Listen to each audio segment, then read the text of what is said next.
On September 14, 2007, a clerk in the Douglas County Courthouse in Nebraska stamped a document that would send a shockwave through the entire legal world. It was a lawsuit, like thousands of others, but the name listed for the defendant wasn't a person or a corporation. It was God. The newspapers called it the act of a madman, a joke taken too far. But the man who filed it was no fool. He was one of the most powerful politicians in the state. Today, we push past the laughter and the headlines to ask a question that strikes at the very heart of law and faith. What happens when a man uses a human court to demand justice from the Almighty? To understand the lawsuit, you first have to understand the man. Ernie Chambers wasn't some crackpot off the street. He was a living legend in Nebraska politics. For nearly 4 decades, he was a senator in the state's unique one-house legislature. He was a lion, a civil rights champion whose voice boomed through the marble halls of the Capitol, fighting for the poor, the forgotten, and the marginalized.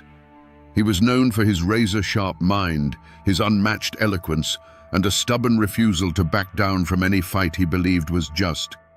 He was a master of the law. He didn't just know the rules. He knew their spirit, their history, and most importantly, their weaknesses. He had spent a lifetime watching the gears of justice turn, sometimes with agonizing slowness, sometimes with breathtaking fairness. He believed in the system, or at least he believed in what it was supposed to be, a shield for the innocent and a sword against the powerful.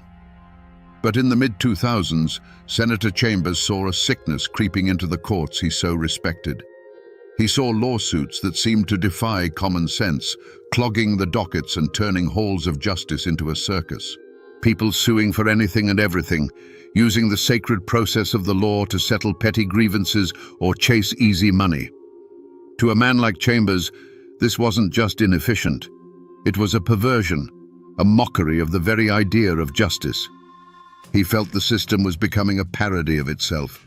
He could have given a fiery speech on the Senate floor. He could have written a scathing newspaper column. But Ernie Chambers wasn't a man who settled for small gestures. He believed that to expose an absurdity, you had to meet it with an even greater absurdity. An idea began to form in his mind, an idea so radical, so audacious, it could only come from a man who knew the law so well he was willing to break its unwritten rules. He decided he would file a lawsuit of his own. But his target wouldn't be a person or a company. He would aim higher. He would take the logic of the frivolous lawsuit and push it to its absolute metaphysical limit. He was about to demonstrate the flaw in the system by creating a case so perfectly logical and yet so utterly impossible that no one would ever be able to forget it. The calm of the Nebraska judicial system was about to be shattered. And so, on a Friday in September, Ernie Chambers walked into the Douglas County Courthouse and fired his shot. The document he filed read not like a legal complaint, but like an indictment against the cosmos itself. With the cold, precise language of the law, he laid out his case against the defendant, God. He accused the Almighty of being directly responsible for untold suffering, for unleashing deadly floods, terrifying hurricanes, and violent tornadoes upon the world. The lawsuit went further. It charged God with making terroristic threats on a global scale, promising death, destruction, and eternal damnation to billions of people, including Senator Chambers and his constituents in Nebraska. It claimed the defendant's actions sowed fear, incited hatred, and led directly to wars, oppression, and genocide. And what did the plaintiff demand? Not money. He demanded a permanent injunction. He asked a human judge to issue a legal order telling God to stop. You can just imagine the silence in the clerk's office as they read the defendant's name. But it was a legally filed document, and they had no choice but to accept it. The news spread like a prairie fire. First, it was a local curiosity, then a statewide joke. Within days, it was international news.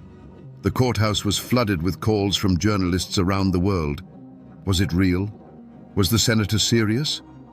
To anyone who thought it was a prank, Chambers had a chillingly simple and logical response. He argued that if the courthouse doors were open to any citizen with a grievance, no matter how frivolous it seemed, then they had to be open to him too. He was a citizen. He had a grievance. He had identified the responsible party. The system, he was saying, had to either hear his case or admit that its doors were not, in fact, open to all. The trap had been set. The court had no choice but to respond. The case landed on the desk of Judge Marlon Polk, a man who had dedicated his life to the clear, predictable order of the law. And with that, the entire judicial system of Douglas County, a place built on evidence and procedure, found itself staring into a black hole of its own making. The machinery of justice, designed to handle earthly disputes, had just been tasked with judging heaven. You see, for the wheels of justice to even begin to turn, a fundamental step must be taken. The defendant must be officially notified. A summons must be served. It is the cornerstone of due process, a right so sacred that without it, no case can proceed. And that single simple rule became the entire battlefield.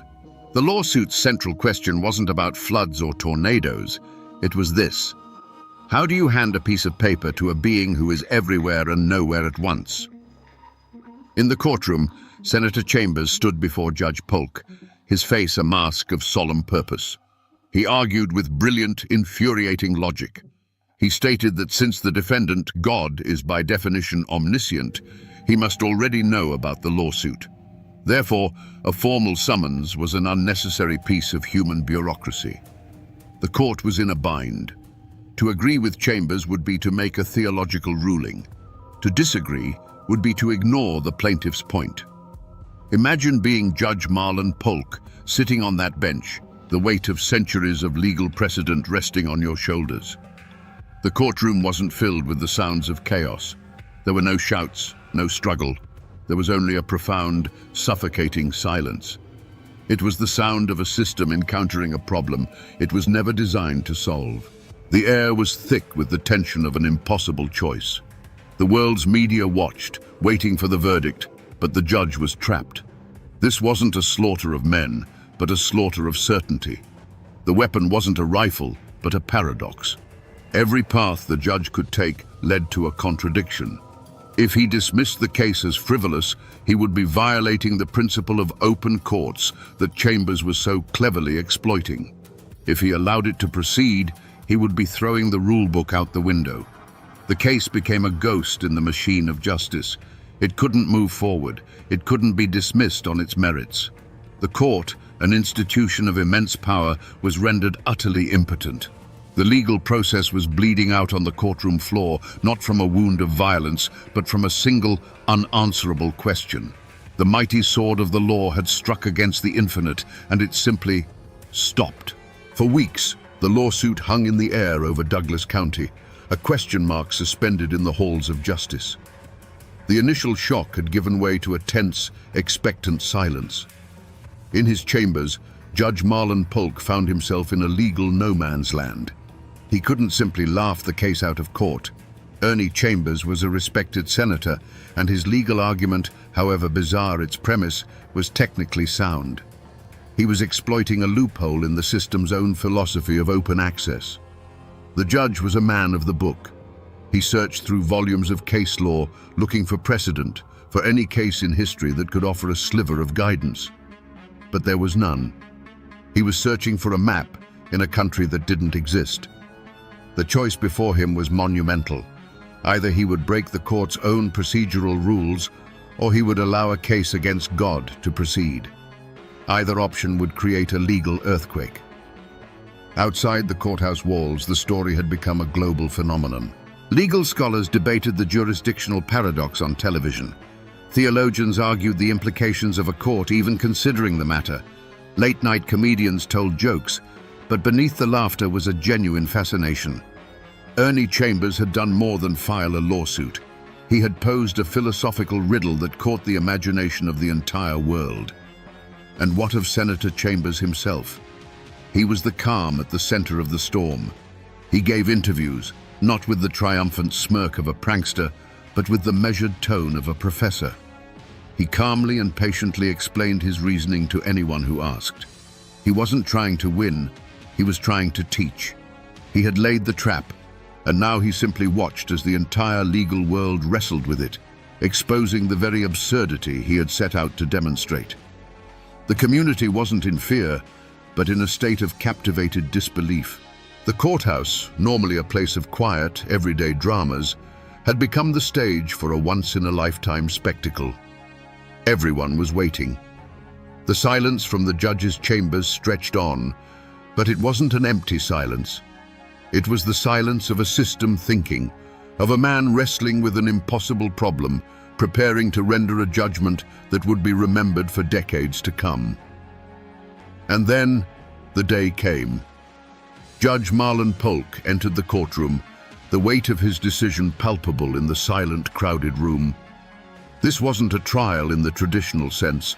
There were no witnesses called to the stand, no dramatic cross-examinations. The battle was fought entirely on the sterile landscape of legal procedure. The world's media held their breath, waiting to see how a small county court would solve a problem that had stumped philosophers for millennia.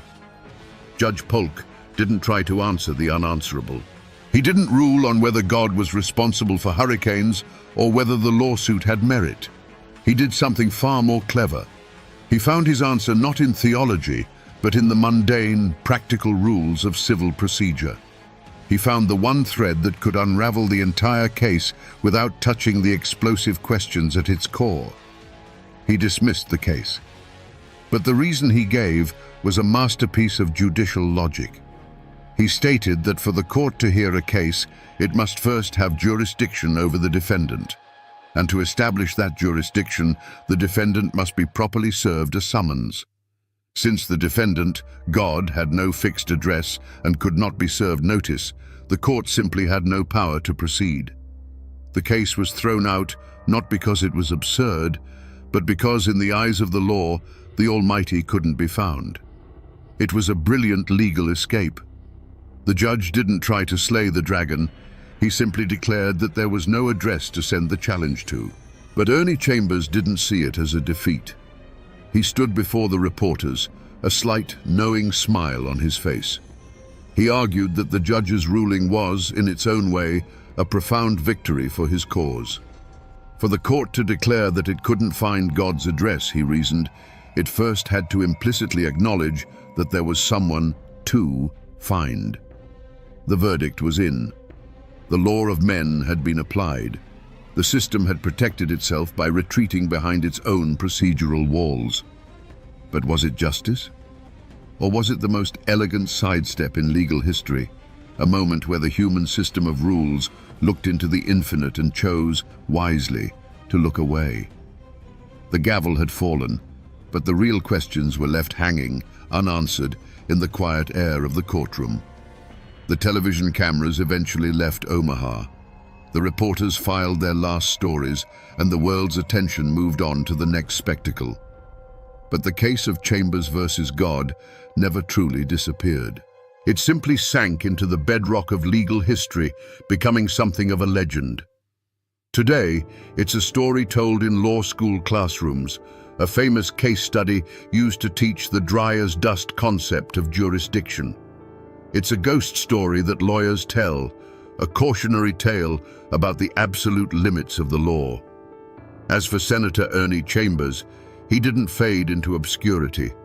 He went right back to the Capitol building and continued his life's work. He remained that lion of the Nebraska legislature for years, a fierce, unapologetic voice for his constituents, a constant thorn in the side of the establishment. When he finally left office, he was the longest-serving state senator in Nebraska's history. His legacy is one of fighting for the powerless, and this lawsuit was just his most famous weapon in a long and storied career. And the lawsuit itself? That document is still there, filed away in the archives of the Douglas County Courthouse. It's just a few pages of typed words in a manila folder, a humble physical artifact of a metaphysical battle. It bears no special markings. It isn't framed on a wall. But it is a silent witness, a tangible piece of a story that seems too absurd to be true. It's proof that once, a man walked into a courthouse and tried to hold the creator of the universe accountable under the laws of Nebraska. Most people have forgotten the headlines, and the name Marlon Polk is just another name on a long list of judges. But the system remembers. The archives remember. The story of that impossible lawsuit has become a permanent, if strange, part of American legal folklore, an echo in the halls of justice that serves as a quiet reminder of the day a mortal man used human rules to challenge the divine. So we come back to the question we started with. What happens when a man uses a human court to demand justice from the Almighty? The simple answer is, the court finds a way out. The system protects itself. But that's not the real lesson here. Ernie Chambers never expected to win an injunction against God. He wasn't trying to stop the rain. He was trying to make a point. This story isn't really about a battle between a man and his maker. It's a story about a brilliant mind using the logic of the law against itself to ask an eternal question. Who is truly responsible for the suffering in the world? And where are the limits of our own systems of justice? He held a mirror up to the court and forced it to admit that there are some problems, some defendants, that are simply too big for its rules to handle. It's a story of protest in its purest, most creative form. It teaches us that sometimes, to expose an absurdity, you must become an even greater one. Ernie Chambers was willing to look like a fool to the entire world to prove a point about the sanctity of justice. He never got a response from the defendant, but he forced a worldwide conversation, and in doing so, he achieved a far greater victory.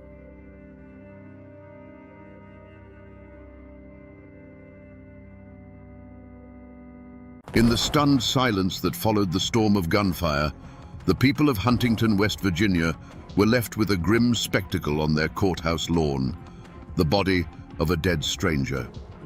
He was a man who didn't belong, a ghost from the bloody plains of Missouri, laid low in the heart of Appalachia. His death wasn't an answer. It was a question mark written in blood on the town's doorstep. How did the most infamous outlaws in American history, the James Younger gang, end up so far from home, leaving one of their own dead in a desperate, bullet-riddled retreat? Today, we will answer that question and unravel a story of Appalachian grit colliding with legendary evil. To understand the shock of that day, you have to understand the world that was shattered. Huntington, in 1875, was not some quiet mountain hollow lost to time. It was a city with a swagger, a raw and muscular town born from coal dust, steel rails, and ambition. Forged just a few years earlier by the railroad magnate Collis P. Huntington, it was the proud western terminus of the Chesapeake and Ohio Railway. It was a place where the ancient rhythm of the mountains met the thunder of the locomotive, a boom town humming with the promise of a new industrial Appalachia. At the very heart of this vibrant new world, on the corner of 3rd Avenue and 9th Street, stood the Bank of Huntington. It was more than just a building of brick and mortar, it was the town's beating heart. Through its doors flowed the lifeblood of the region, massive C&O payrolls for the railroad men, the hard-earned wages of miners who clawed wealth from the deep hills, and the fortunes of the industrialists who were taming the wilderness. This bank wasn't just holding money, it was holding the collected dreams and sweat of an entire community. The guardian of this trust was a man named Robert T. Oney, the bank's cashier. He was a man of ledgers and ink, of quiet respectability and steady habits. His world was one of predictable order, of days measured by the familiar clicks of the telegraph and the comforting clang of the vault door swinging shut. That afternoon, his son was with him in the bank, learning the family trade, surrounded by the symbols of security and civilization. For them, the world was a safe and logical place. Outside the bank's windows, the town bustled with activity, a testament to its newfound importance. But beyond the last paved street, the ancient Appalachian hills rose up, dense and watchful. These were the old mountains, the ones that had seen empires come and go, their hollows filled with secrets and shadows. They formed a stark contrast to the noisy, forward-looking city at their feet, a wilderness that could swallow men whole, a perfect landscape for both escape and ambush. But progress is a double-edged sword. The very thing that made Huntington a beacon of prosperity also made it a target. The same steel rails that carried coal out also carried stories in. Tales of the C&O payrolls, of the fat new bank on the Ohio River, traveled west on telegraph wires and in the talk of rail riders. These whispers reached the ears of men who saw progress not as an opportunity to build, but as a chance to take. Unseen and unheard, a shadow was stretching from the Missouri plains, drawn eastward by the irresistible scent of a prize that was simply too rich to ignore. On the sweltering afternoon of September 6, 1875, the first clue that something was wrong arrived on horseback. 8 strangers, cloaked in long, dust-colored coats that seemed oddly heavy for the heat, rode into town. They moved not like weary travelers, but with a chilling purpose, their eyes scanning the streets with a predator's focus. There was a disciplined silence about them that felt more menacing than any drunken shouting. For the citizens of Huntington, they were an unnerving puzzle, a whisper of trouble on the wind. The puzzle quickly turned into a portrait of terror. 4 of the riders dismounted in front of the Bank of Huntington. As one stood guard at the door, a sentinel of violence, the other 3 stepped inside, their heavy boots echoing on the floor. Within moments, the routine calm of Robert Oney's afternoon was obliterated. A $5 bill was offered for change, a simple transaction that became the trigger for a nightmare. As the cash drawer opened, a Colt revolver appeared, massive and unarguable. The outlaw's voice was calm, almost conversational, which made his words even more terrifying. "We are the James boys. We have come for the money." The scene inside was one of cold, professional plunder. While Oney and his son were held frozen under the barrel of a gun, the other men moved with a terrifying efficiency, vaulting the counter and stuffing bags with the town's wealth. The scene spoke not of a desperate smash and grab, but of a rehearsed, military-style operation. The outlaws knew exactly what they wanted, from the loose cash to the contents of the new, modern vault. Outside, the other 4 horsemen turned 3rd Avenue into a shooting gallery. They galloped back and forth, firing their pistols into the air, their shouts echoing off the brick buildings. This wasn't random chaos. It was calculated terror, designed to paralyze the town and suppress any resistance before it could begin. For those first few minutes, the street was a bewildering landscape of noise, smoke, and fear. The crime scene wasn't a static place of discovery. It was a living, breathing storm of violence. The questions came in a panicked rush. Who were these men? Why were they here? Was this the end of their town? The wilderness wasn't in the surrounding hills. It had ridden right into the heart of Huntington, and it offered no easy answers, only the immediate deafening report of a dozen 6 guns. In the days that followed the raid, as the story was pieced together from 100 terrified accounts, the first and most obvious suspect was not a single man, but a ghost. It was the ghost of the Confederacy, a phantom born from the raw, unhealed wound of the Civil War. You see, this wasn't just a bank robbery. To many people, especially those with Southern sympathies, this was a calculated act of war, a personal vendetta waged against a symbol of Northern power and occupation. The motive was as clear as a mountain spring to anyone who had lived through the conflict. The Bank of Huntington was the financial heart of the C&O Railway, a Yankee enterprise carving up the ancient hills and imposing a new order on the land. To a man who had lost his home, his kin, and his cause fighting for the South, that bank wasn't just a building full of money. It was a monument to his defeat. Robbing it wasn't simple theft. It was a righteous blow against the conqueror, a desperate attempt to reclaim a sliver of lost honor and pride. Whispers quickly turned to the methods of the crime itself. The initial evidence was in the execution, the cool discipline, the expert horsemanship, the terrifying efficiency. This wasn't the work of common thieves or local hotheads. This was the cold arithmetic of combat, the tactics of seasoned cavalrymen who had learned their trade in the brutal guerrilla warfare of the border states. Locals who had fought in the war recognized the style immediately. It was the same ruthless precision used by the partisan Rangers who had terrorized Missouri and Kansas. It wasn't long before a name was put to this ghost: Jesse James. The name was already legend, spread by dime novels and sensationalist newspapers. He was cast as the avenging angel of the lost cause, a man who had never surrendered. His history as one of Quantrill's most fearsome raiders was well known. The story fit perfectly. The raid on Huntington was seen as a natural chapter in his ongoing war against the banks, railroads, and authorities that represented the Union. For many, the case was closed before it had even been properly opened. The perpetrators were the James Younger gang, and their motive was vengeance. But as the dust settled and the adrenaline faded, a more unsettling question began to snake its way through the back rooms and taverns of Huntington. Was it really that simple?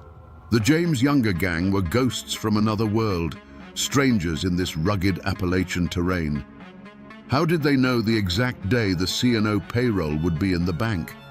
How did they navigate the town with such confidence?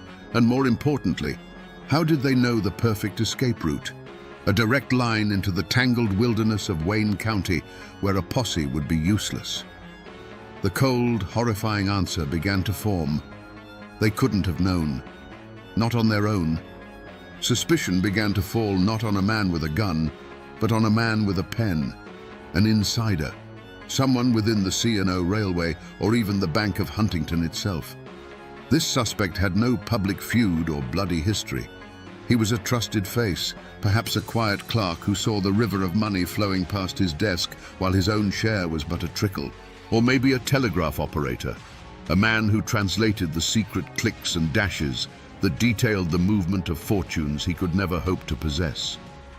This man saw the wealth of the railroad barons firsthand and felt the bitter sting of his own small place in their grand design.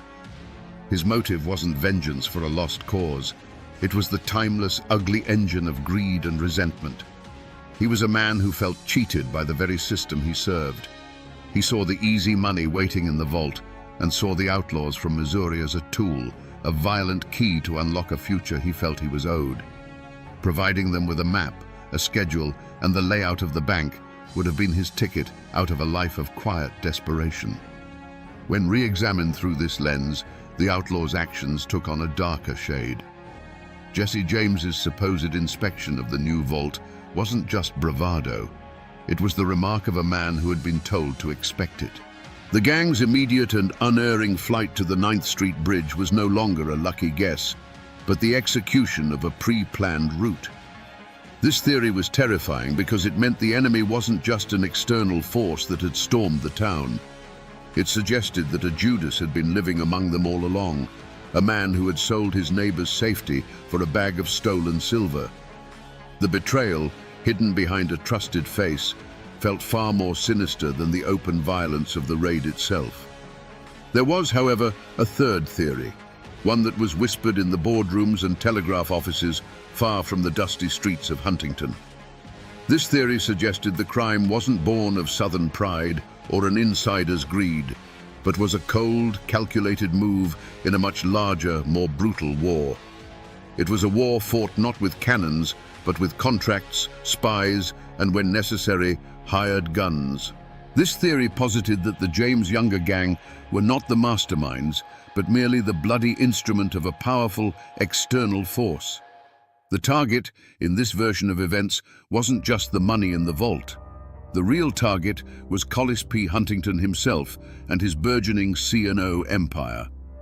In the cutthroat world of 19th century railroad expansion, rivals like the Baltimore and Ohio were locked in a ruthless struggle for territory and resources.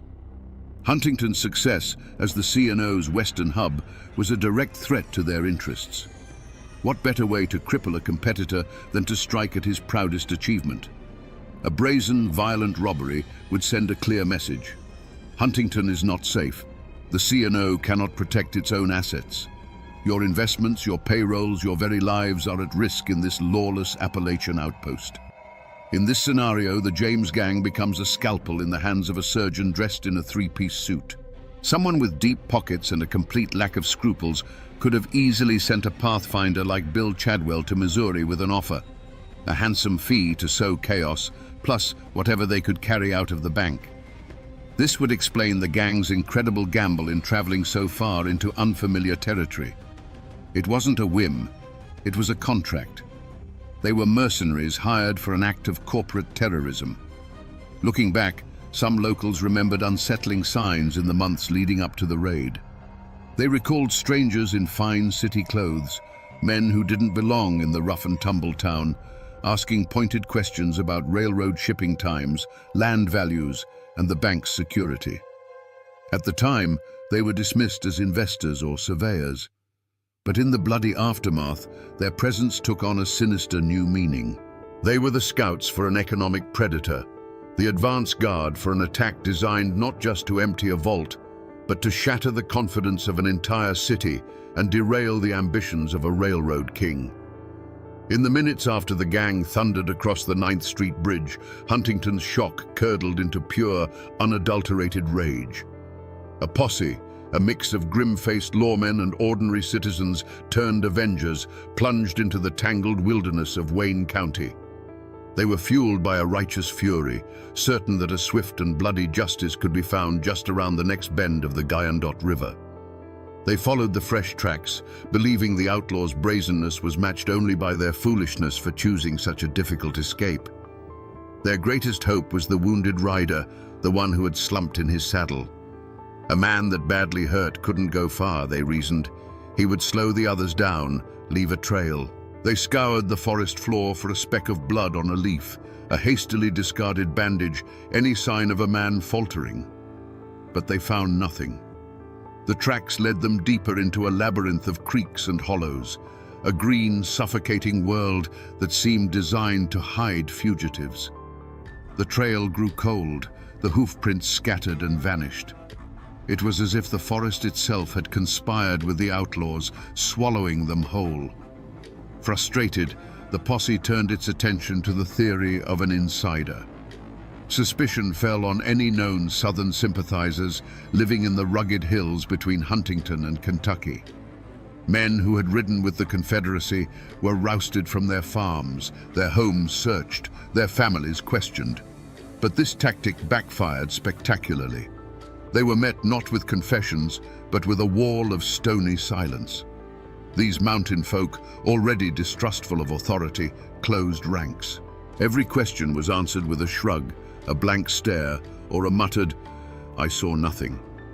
Instead of uncovering a conspiracy, the posse only managed to sow deeper resentment, chasing shadows while the real culprits slipped further away.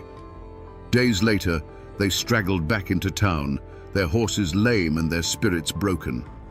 They returned not with prisoners in tow, but with the bitter taste of failure in their mouths, their clothes torn by briars and their faces etched with exhaustion. The only proof the gang had ever been there was the body of Tom McDaniels, a silent, decomposing trophy that offered no answers. The initial blaze of heroic defiance had died down, leaving behind the cold embers of fear and the growing, terrible realization that the most dangerous men in America had come to their town, bled their streets, and simply vanished. The posse's failure in the hills of Wayne County was about more than just rough terrain. It was a collision with an invisible, impenetrable fortress. It was a confrontation with the ancient mountain code, an unwritten law far more powerful than any statute passed in a distant state capital. As the lawmen pushed deeper into the hollows, they found that people's eyes grew guarded and their doors closed a little tighter. Men who would normally share a story and a dipper of water suddenly had nothing to say. Women would call their children inside, and the world would go quiet. This wasn't simple ignorance. It was a deliberate collective act of forgetting. To understand it, you have to understand the soul of Appalachia. This was a land settled by people who had come to escape authority, be it from kings across the ocean or tax collectors from the flatlands. Here, loyalty was not to a government, but to blood, to kin, and to your neighbor. You didn't talk to the law because the law had never done a thing for you, except maybe try to take your land or your moonshine. Justice was a private matter, handled with a handshake or, if necessary, a shotgun. The fear of retribution was a palpable thing, as thick as the morning fog in the valleys. Everyone knew what happened to those who talked. A fence might be cut in the dead of night, letting the livestock wander off. A prize hog might turn up sick. A barn, the very symbol of a family's livelihood, could go up in flames from a single well-placed lantern. These weren't idle threats. They were the grim language of mountain politics. Helping the law against men like the James Gang, men who, to some, were still seen as Confederate heroes, was seen as the ultimate betrayal. It was choosing the side of the outsider against your own, and so the wall of silence held firm. A farmer might have seen 8 riders pass his gate, their horses lathered and one man slumped low. A woman drawing water from her well might have heard the desperate gallop and seen them disappear up a hidden creek bed. But when the sheriff came asking, they saw nothing. They heard nothing. They knew nothing. Their silence was a shield, protecting them not only from the outlaws' revenge, but also from the intrusive world that lay beyond their ridgelines. The truth of the Huntington heist was lost somewhere in that silence, buried deep in the unmappable country of a community's fear. For years, the story of the Huntington heist remained frozen in time, a brutal but unresolved chapter in the town's history. The outlaws had vanished, the money was gone, and the wall of silence in the hills had proven unbreakable. The official investigation withered on the vine, leaving only folklore and speculation. But the truth, as it often does, was lying dormant, waiting for an accidental turn of a key. The turning point didn't come from a sheriff's investigation or a lucky posse, but from a place far away, a consequence of the gang's own arrogance.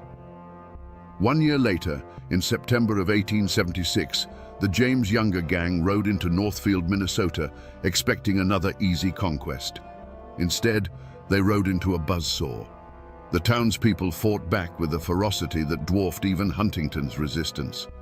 When the gun smoke cleared, Bill Chadwell and Clell Miller were dead in the street, and the Younger brothers were captured, grievously wounded. The invincible aura of the gang was shattered forever.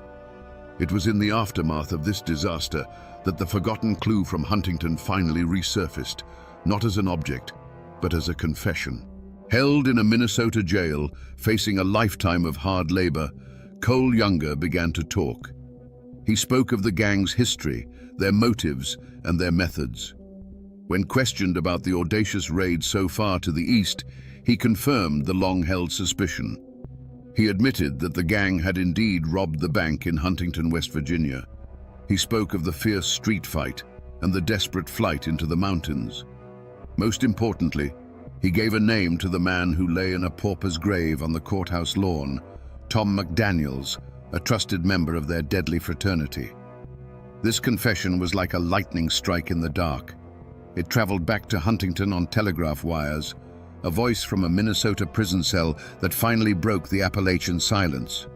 It wasn't a hidden map or a dusty journal.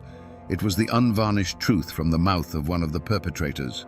It transformed the dead outlaw from a nameless stranger into a specific villain.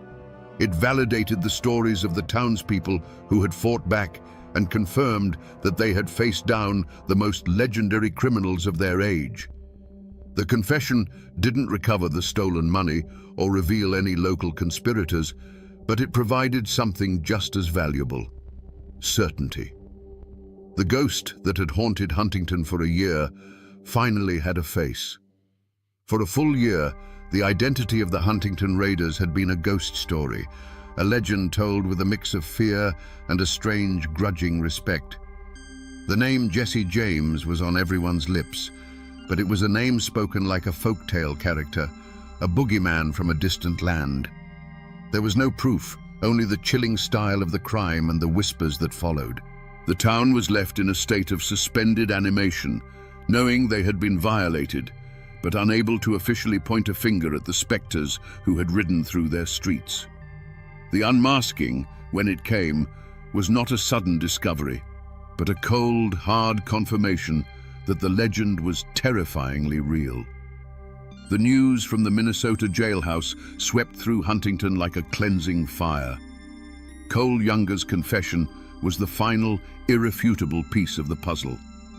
The ghosts were finally dragged from the realm of myth and into the harsh light of reality. They were not phantoms. They were men of flesh and blood, now with names that could be written in a ledger of crime. The dead outlaw on the courthouse lawn was no longer an anonymous casualty. He was Tom McDaniels. The wounded rider who vanished into the hills was, as many had suspected, Cole Younger himself. And the cold-eyed leaders who had calmly announced their intentions in the bank were none other than Jesse and Frank James. The full roster of the culprits was now known, a rogues gallery of the most wanted men in America. Jesse James, the charismatic leader, his brother Frank, the quiet killer, the formidable Cole Younger, the hardened veterans Clell Miller and Bill Chadwell, and the ill-fated Tom McDaniels. They were the core of the gang, a brotherhood forged in the guerrilla wars of Missouri, and they had brought their private war to the doorstep of Appalachia. And what was their definitive motive? Was it a noble act of Confederate defiance, as the dime novels claimed? Was it a complex plot of corporate sabotage? The confession, stripped of all romance, laid the truth bare. The motive was far more primal and far less glamorous. It was money. By 1875, the James Younger gang were no longer soldiers fighting a lost cause. They were professional thieves. Their past as Confederate partisans had given them their skills, their ruthlessness, and a convenient moral justification for their crimes. But their war was over. Their business had begun.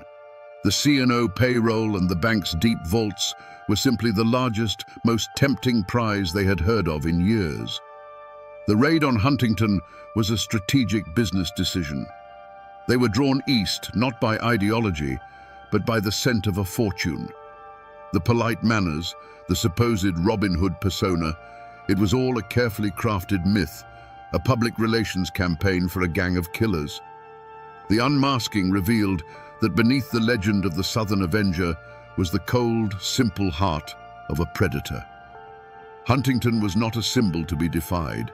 It was a treasure chest to be cracked open by any means necessary.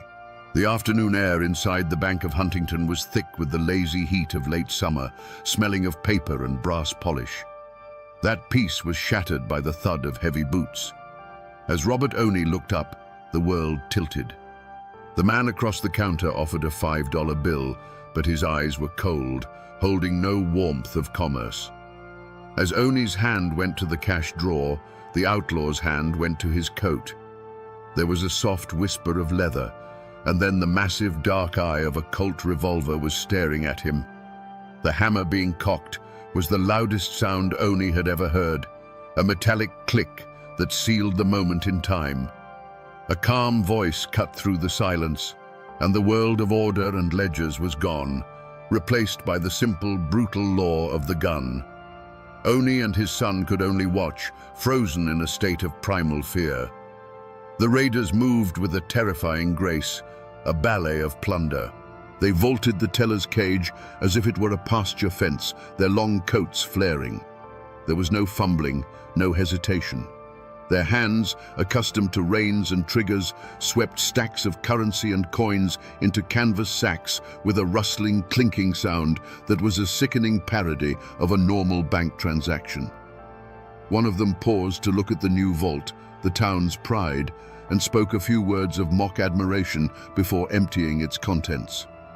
It was a performance of absolute dominance, designed to break not just the bank's locks, but the spirit of the men inside. Outside, the street had become a vision of hell. The four mounted outlaws were orchestrating a symphony of terror. They galloped from one end of the block to the other, a whirlwind of dust and menace. The air cracked and popped with the constant discharge of their pistols. It wasn't aimed fire. It was auditory violence, a deafening declaration of ownership of the street. Windows on the second floor of the St. James Hotel shattered. the tinkling of glass lost in the unending roar. For the people of Huntington, peering from behind curtains and doorways, it was a waking nightmare. Their town was no longer theirs. It was a stage, and they were the terrified audience to a terrifying show. But the paralysis of fear can only last so long before it hardens into rage. The outlaws' barrage was suddenly answered. The sharp crack of a squirrel rifle from a hardware store doorway joined the deeper boom of the Colts.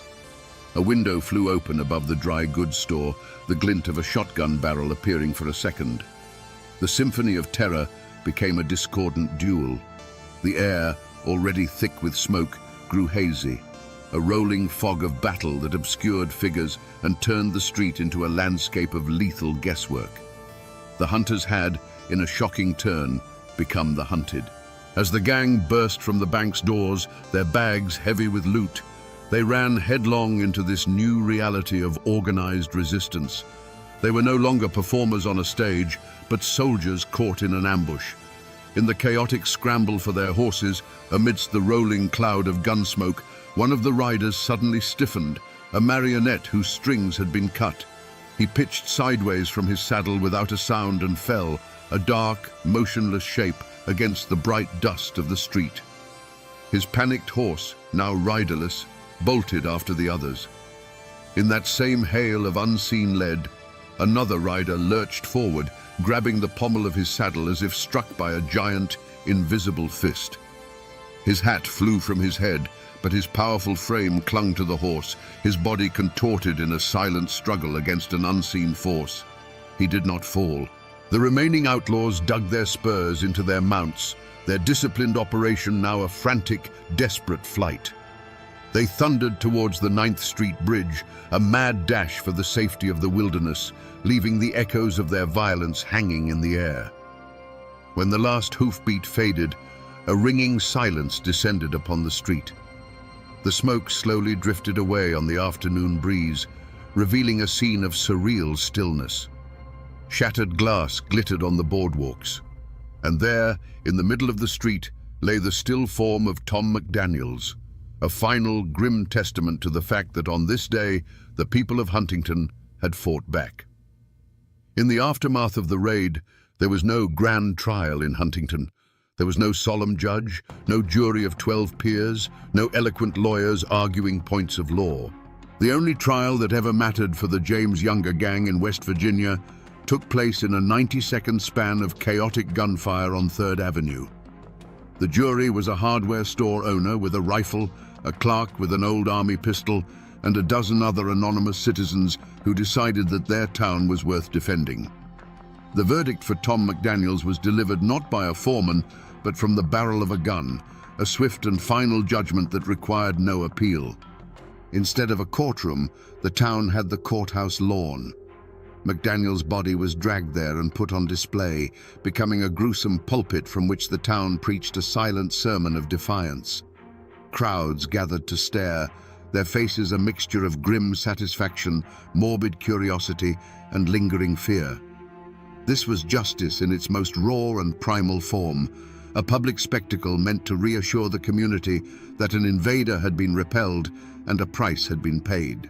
A coroner's inquest was held, a brief formality that concluded, to no one's surprise, that the outlaw had died of justifiable homicide. He was then unceremoniously buried in a pauper's grave, his story in Huntington ending as it began, a nameless threat, now a nameless corpse.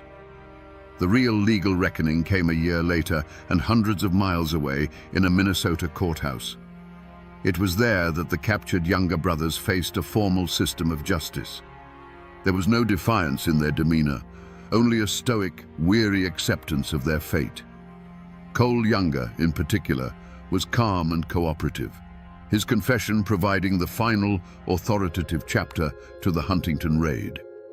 They pleaded guilty to their crimes in Minnesota to avoid the spectacle of a trial and the near certainty of a hangman's noose. They were sentenced to life in prison, a verdict that was celebrated in the North as a triumph of law and order.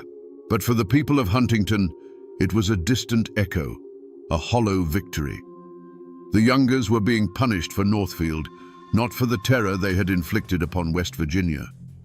The money stolen from their bank was never recovered, and the two men most responsible, Jesse and Frank James, remained free, ghosts in the wind who had escaped Appalachian justice entirely.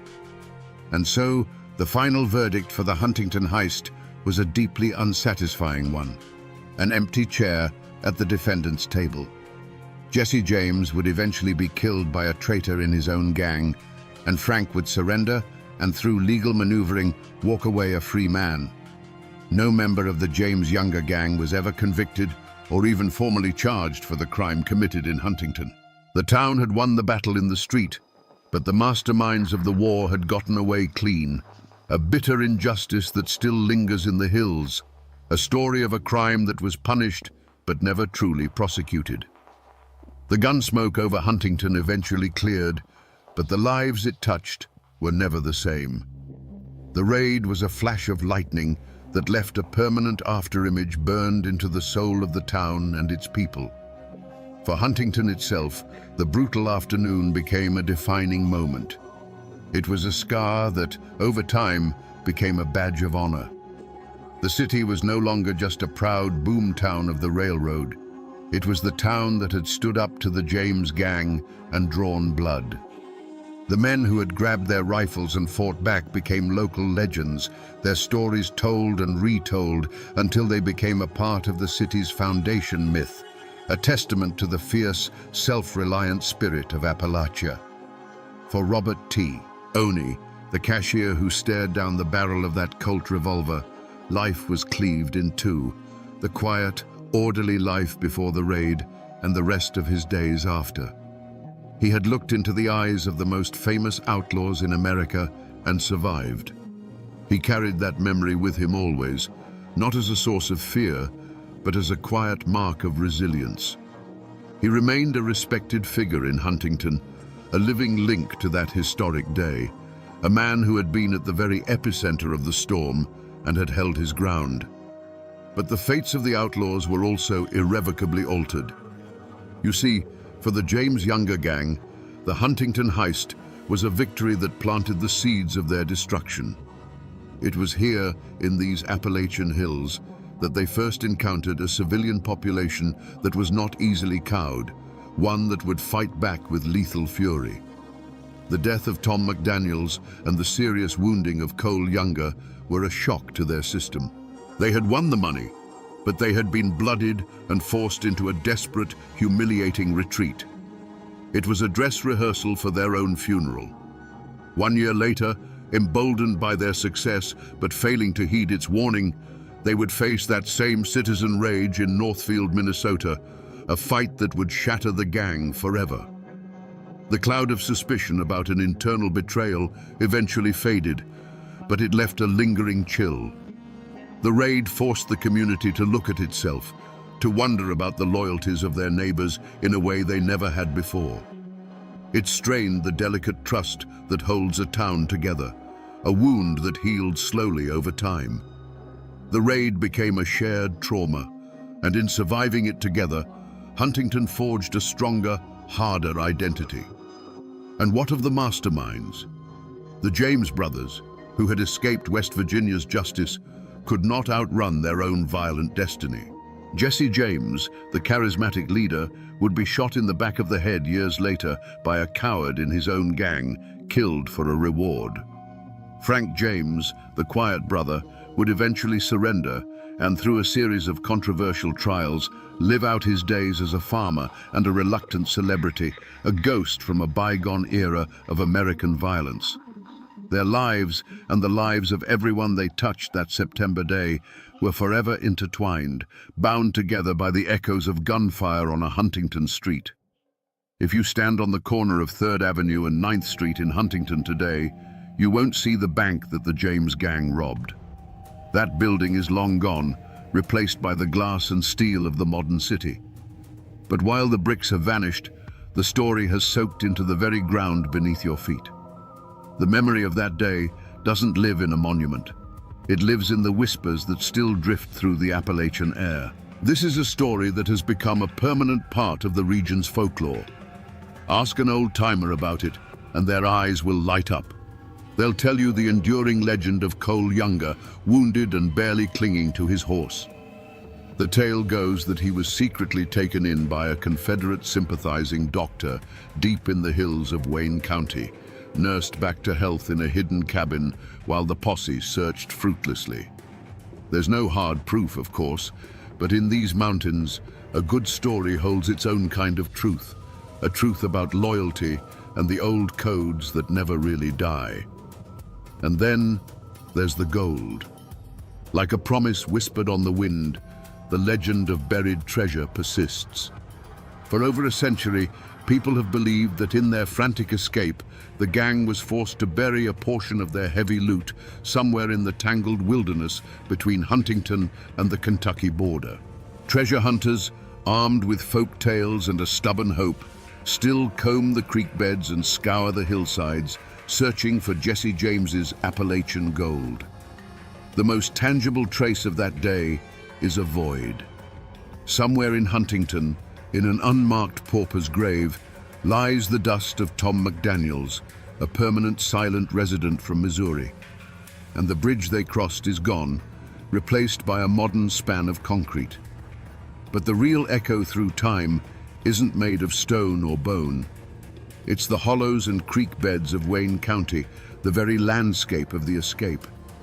The city's memory may fade with each new generation, but the mountains themselves hold the story, etched into their ancient, silent faces.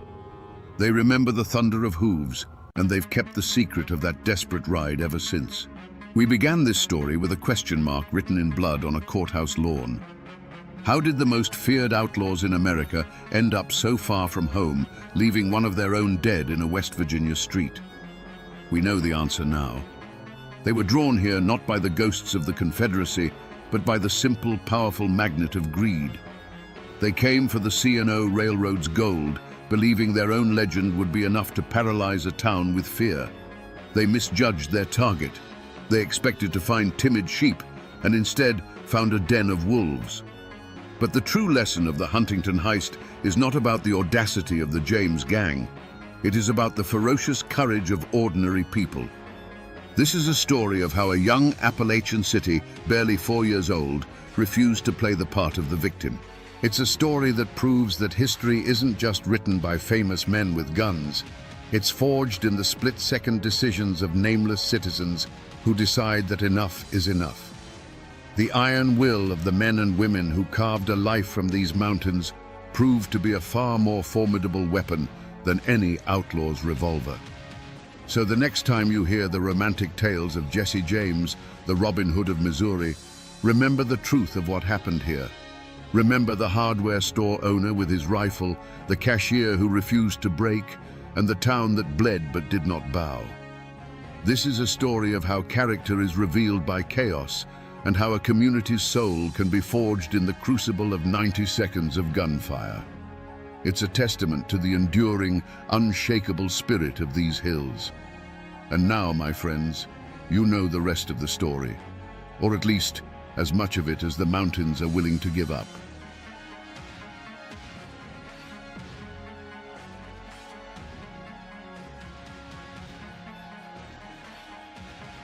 The rope was already around his neck. On May 1st, 1868, Tom Dooley looked out over the crowd and with his last breath spoke the words that would seal a woman's reputation in darkness for eternity. He said, "If it wasn't for Ann Melton, I wouldn't be on this scaffold today." Was it a damning accusation? A confession of his own weakness? Or the last desperate act of a man protecting the woman he truly loved? We all know the song about the hanged man and his dead lover, Laura Foster. But the legend has a third name, a shadow at its heart. Today, we separate the ballad from the bitter truth to answer one question. Was the true monster in this story the one who walked away free? To understand the blood that was spilled, you first have to understand the soil it stained. This was Wilkes County, North Carolina, in the year 1866. The air in these mountains still tasted of gunpowder and defeat. The Civil War had bled the hollows dry, sending its sons home not as conquering heroes, but as ghosts.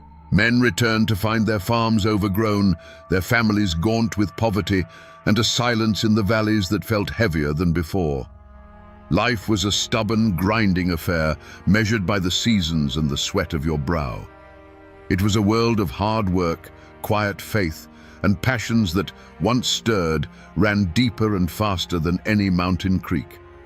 Into this world walked Thomas Dooler, known to everyone as Tom Dooley. Before the war, he was the boy with the quick smile and the fiddle that could make the devil himself tap his feet. But the Tom who came back was different.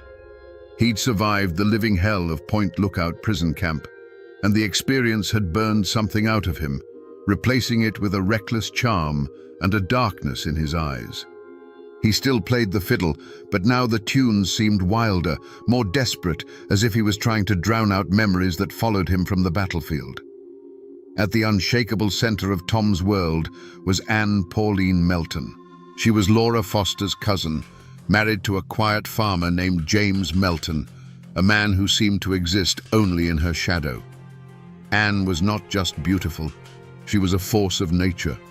With dark, knowing eyes and a will as strong as iron, she was a woman who refused to be contained by the small, pious world she inhabited.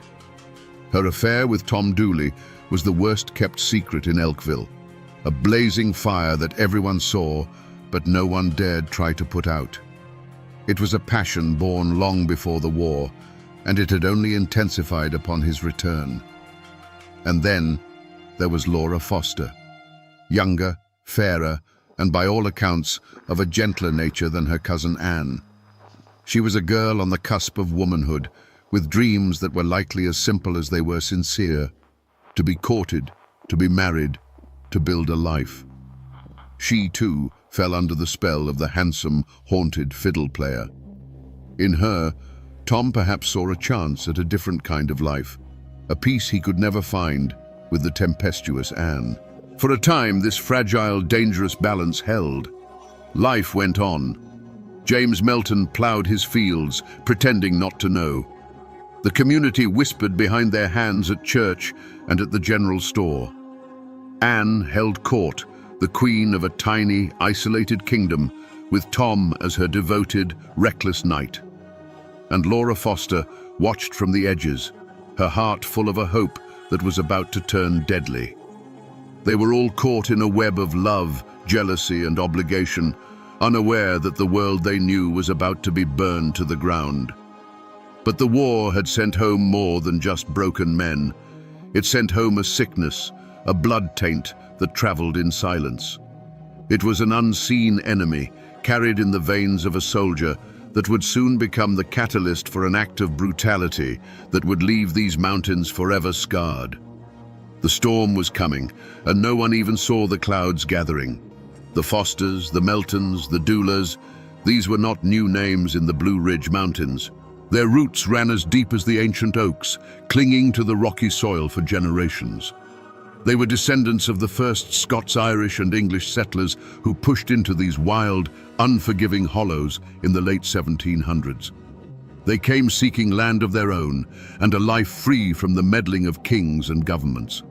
They fought the wilderness, they fought the natives, and sometimes they fought each other to hold on to the small plots of earth that defined their existence.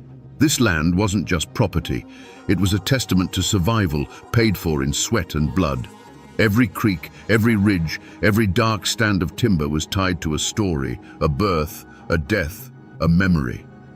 But history had left scars on this land that had never truly healed. The Civil War was the deepest of them all. Wilkes County had been a place torn in two. While many men like Tom Dooler marched off to fight for the Confederacy, the hills were also crawling with Union sympathizers, draft dodgers, and outright deserters.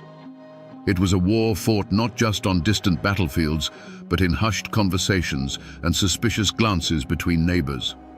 Loyalty became a currency more valuable than gold, and betrayal was a poison that could linger in a family's well for 50 years. When the war ended, it didn't bring peace. It brought a simmering resentment. The men who came back, like Tom, were changed, and the community they returned to was fractured. The old order was shattered, and the law was often little more than a suggestion. In this power vacuum, the oldest laws of the mountains reasserted themselves, the laws of clan and kin. And in this world, a name was a heavy thing to carry. To be a foster in these hills meant something. It meant you were part of a sprawling, tangled web of blood relations. You were never truly alone, but you were never truly free either. Your triumphs and your shames belonged to the whole family. An insult to one foster was an insult to all, and the family's honor had to be protected at any cost. This wasn't just about pride, it was about survival. A family with a stained reputation was a weak family, vulnerable to its enemies. The weight of that name and the secrets it had to protect was a burden every foster, including Anne and Laura, carried from the day they were born. In a place like Wilkes County, news traveled faster on foot than it did by post. The general store, the churchyard, the grist mill, these were the arenas where reputations were built and destroyed. And at the center of this web of whispers was Anne Melton. Her affair with Tom Dooley wasn't just a private sin, it was a public spectacle, a long-running drama the entire community followed with a mix of condemnation and fascination. Every glance between them, every time he lingered too long at her farm, was noted, dissected, and woven into the local law. The supporting cast was a complex gallery of cousins and neighbors, each with their own loyalties and resentments. There was Pauline Foster, another cousin, a woman who moved through the community with watchful eyes. The exact nature of her relationship with Anne is lost to history, but the court records would later suggest a deep-seated animosity, the kind that festers between women who are too much alike or who have vied for the same things. Then there were the Meltons, James's family, who had to endure the shame of his wife's open infidelity. And there was James himself, a quiet, brooding figure. The community saw him as a cuckold, a weak man who couldn't control his wife. But was his silence weakness, or was it the coiled patience of a man nursing a deep and bitter wound? The affair itself was the great, unhealed sore on the community's skin. It was an affront to the sacred institution of marriage and a constant source of tension. But there were other, smaller slights that kept the air poisoned. A harsh word exchanged at a quilting bee, a dispute over a stray hog, the natural jealousies that arise when one family does slightly better than another. In these isolated hollows, such grievances weren't easily forgotten. They were collected like debts, passed down through whispers, waiting for a moment to be called due. The Foster clan was so large and interwoven that it was a world unto itself, rife with its own internal rivalries and power struggles. It was this fertile ground of gossip and resentment that allowed the most dangerous rumor of all to take root. When whispers of the foul disease began to circulate, they fell on ready ears. Syphilis was more than an illness. It was a mark of moral decay, a physical manifestation of sin. The rumor transformed the affair from a simple matter of adultery into something dark and terrifying. It was a secret that, if exposed, would bring a level of shame and ruin that was absolute. It wouldn't just be whispers, it would be utter damnation. The air in Elkville grew thick and heavy. Anne, Tom, and Laura were no longer just three people caught in a tangle of passion. They were characters in a tragedy that everyone was watching unfold, a tragedy being written in real time by the relentless, unforgiving murmur of the community. The pressure was immense. Every smile felt like a mask, every conversation like an interrogation. The stage was set, and the ground was soaked with the fuel of old grudges, just waiting for a single spark to set the whole world ablaze. In the mountains, people have always paid attention to signs. They knew how to read the sky for a coming storm, and they knew how to read the woods for omens. And in the spring of 1866, the old folks would later claim the signs were all bad. They said the whippoorwills called too close to the houses, a sure sign of a soul about to depart. A strange, unnatural quiet seemed to settle in the hollows, a silence that felt sharp and heavy in the air, as if the mountains themselves were holding their breath, waiting for a coming violence. These were the whispers of the woods, the ancient language of dread that every mountain person understood in their bones.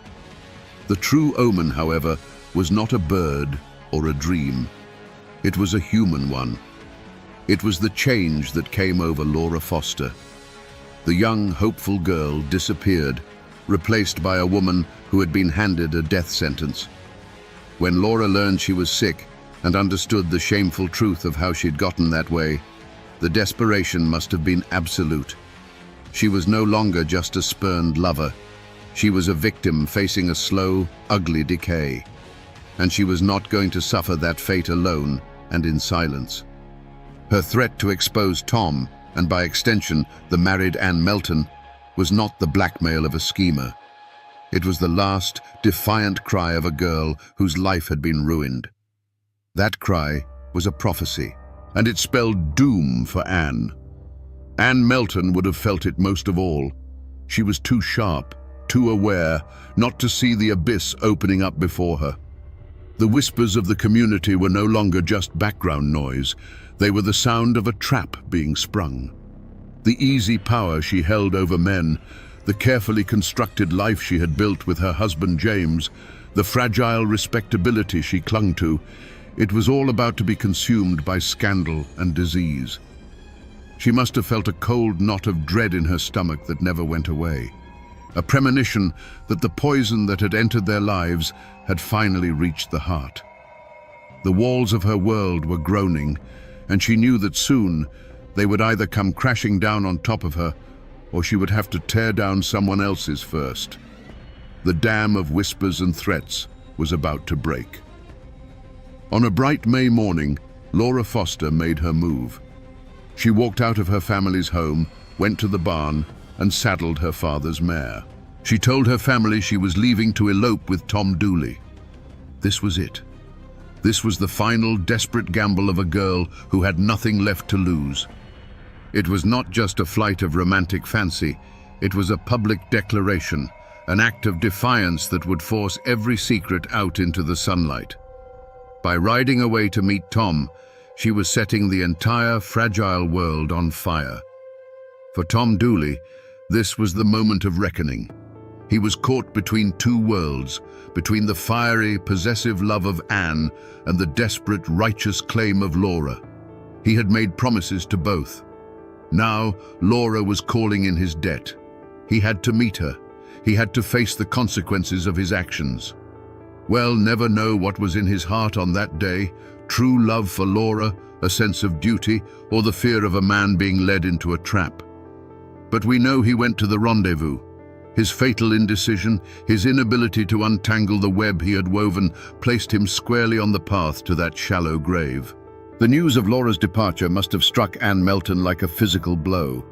The threat was no longer a possibility whispered in the dark. It was a girl on a horse, riding to destroy her. Laura's elopement with Tom would be the final, unforgivable humiliation. The whole sordid story, the affair, the lies, and the shameful disease would be laid bare for the entire county to see. The life Anne had so fiercely protected was about to be torn to shreds. The time for talk was over. The time for manipulation and quiet threats had passed.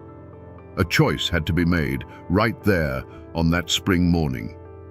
And so, the first drops of blood were shed, not with a blade, but with a decision. The plan, whether hatched in a moment of panicked rage or cold calculation, was set in motion. The rendezvous between Tom and Laura was no longer a meeting of lovers. It was an ambush. The conflict escalated from a bitter personal feud into a conspiracy to commit murder. Someone, Anne or Tom under her influence, decided that the only way to silence Laura Foster forever was to put her in the ground. As Laura rode away, the sun warm on her back, she must have felt a mix of terror and hope. She was leaving everything she had ever known behind, riding toward an uncertain future with the man she loved. She didn't know that she was not riding toward a new life. She was riding into a silence that had been carefully prepared for her, a silence as deep and final as the Appalachian earth itself. The point of no return had been crossed. The spot where Laura Foster drew rein on her father's mare was quiet and secluded. Sunlight filtered through the new spring leaves, dappling the forest floor. This was the place where her future was supposed to begin. She looked for Tom, her heart a frantic mix of hope and fear. But the figure, or figures, that emerged from the shadows of the rhododendron thicket did not offer the embrace she was expecting. We will never know the exact words that were spoken in those final moments. Was it a plea, an accusation, a bitter, venomous argument? Whatever was said, the hope in Laura's eyes must have died in an instant, replaced by the cold, stark terror of betrayal. There was no long, drawn-out scream to echo through the hollow. The violence was too sudden, too brutally intimate for that. There was likely just a sharp, choked gasp, the sound of a frantic, brief struggle in the dry leaves on the forest floor, and then a heavy, sickening thud. A sound of such finality that it seemed to drain all the life from the air around it. The sound of a life being abruptly, horribly extinguished. The world did not stop. It simply went on without her in it. The mare, panicked by the scent of terror and the sudden chaos, reared back, its eyes wide with fright. It tore through the underbrush, reins flying, the empty saddle a stark and terrible testament to what had just occurred. The horse ran without stopping, a mindless flight back toward the familiar scent of home, leaving behind a scene of unnatural stillness. A small piece of a woman's life, a bonnet perhaps, or a ribbon, lay trampled in the dirt, the only splash of color in a world that had suddenly gone gray. Then the grim work began. The silence was broken not by cries or laments, but by the rhythmic, labored sound of digging. It was the scrape and clank of a tool, a shovel or a mattock, striking the hard, unforgiving Appalachian earth. It was a desperate, sweating labor, a race against the setting sun and the possibility of a chance wanderer. Each shovelful of dirt was not just soil being moved, it was an act of concealment, an attempt to erase a person, to bury a terrible secret so deep that it might never be found. The grave was shallow, dug with the frantic haste of those who wanted to be gone from that cursed place. There was no reverence, no ceremony. The burden of Laura's body, now just a thing to be hidden, was placed into the shallow trench. The sounds were muted and awful. The rustle of her homespun dress against the dirt, the dull weight of her form settling into the earth. It was a final, profound act of desecration. Then came the final sounds, the soft, heavy thuds of dirt being shoveled back into the hole, covering the last evidence of the crime. The person, or people, who stood there in the fading light, their clothes stained with soil and their lungs burning from the effort, were not just burying a body. They were burying a promise, a future, and a piece of their own souls. When they were finished, they tried to make it look as though nothing had happened. They scattered leaves over the freshly turned earth and arranged the branches just so. But the ground was wounded. No human eyes had witnessed the act, but the ancient trees stood as silent sentinels. The mountains had seen it all, and in the Blue Ridge, the mountains never, ever forget. To understand what happened in that secluded glade, you have to try, for a moment, to look at the world through Anne Melton's eyes. In her mind, Laura Foster was no longer a person. She wasn't her cousin. She wasn't a romantic rival. She was a disease, a walking plague that threatened to consume everything Anne had built. The syphilis rumor was a death sentence, not just for the body, but for the soul. It meant being cast out, shunned, left to rot in shame while the community whispered about your sins. Laura's threat to expose it all wasn't just blackmail, it was a promise of total annihilation. From Anne's perspective, this was not a matter of jealousy over Tom Dooley. This was a matter of survival, as primal and as ruthless as a cornered animal protecting its den. The twisted logic was terrifyingly simple. You cut out the infection before it kills you. The switch flipped the moment word reached her that Laura was on that mare, riding to meet Tom. Before that, the threat was a possibility, a problem that could perhaps be managed with manipulation or intimidation. But Laura on that horse was a lit fuse burning down to the powder keg. It was an act of open war. In that instant, all other options vanished. The cool, calculating part of Anne's mind, the part that had allowed her to manage an affair under her husband's nose and maintain her standing in the community, would have taken over completely. It was no longer a messy human drama. It was a cold, hard equation. Her life, her home, her name, or Laura's. There was no room for both. So when she confronted Laura in the woods, if indeed she was the one who did, it was likely not with the explosive rage of a jealous lover. It would have been with the chilling focus of an executioner. Each step, each word, each action would have been deliberate. She would have looked at Laura and seen not the face of a frightened girl, but the embodiment of her own destruction. The act itself would have been a task to be completed, a problem to be solved. This profound, terrifying detachment is the only thing that can explain the icy composure she displayed later. It wasn't the absence of feeling, it was the absolute suppression of it in the service of a single, overriding goal, self-preservation at any cost. And in the immediate aftermath, standing there in the silence of the woods, what would she have felt? Not guilt, not remorse. That would come later, perhaps, in the dark of night when the ghosts of memory came calling. No, in that moment, she would have felt a profound and chilling relief. The threat was gone. The voice was silenced. The secret was safe, buried under 6 feet of Appalachian dirt. She had faced absolute ruin and had stared it down. She had won. It was a victory that would poison her life and damn her name for all time. But as she walked away from that shallow grave, it was a victory nonetheless.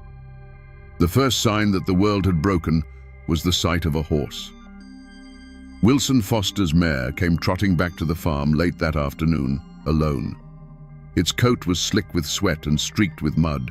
Its eyes were wild with a terror it couldn't speak. The empty saddle was a screaming accusation.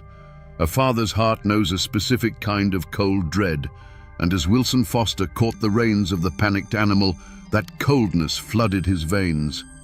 The story of an elopement suddenly felt like a lie, a thin blanket thrown over a horrible truth. In the days that followed, Wilson and his family scoured the woods. Their calls of Laura echoed through the hollows, answered only by the cawing of crows. The search was a frantic, desperate ritual. The woods that had been Laura's playground now felt like a tomb, each shadow seeming to hold a terrible secret. The community watched, and for a time they held on to the simpler explanation. They whispered that she had run off, that she and Tom were likely halfway to Tennessee by now. It was easier to believe in a reckless girl than a dead one. This casual dismissal left the Foster family isolated in their growing nightmare. Meanwhile, the main players in the drama had scattered. Tom Dooley had vanished. One day he was a fixture in the community, the next he was gone, his absence a thunderous confession of guilt.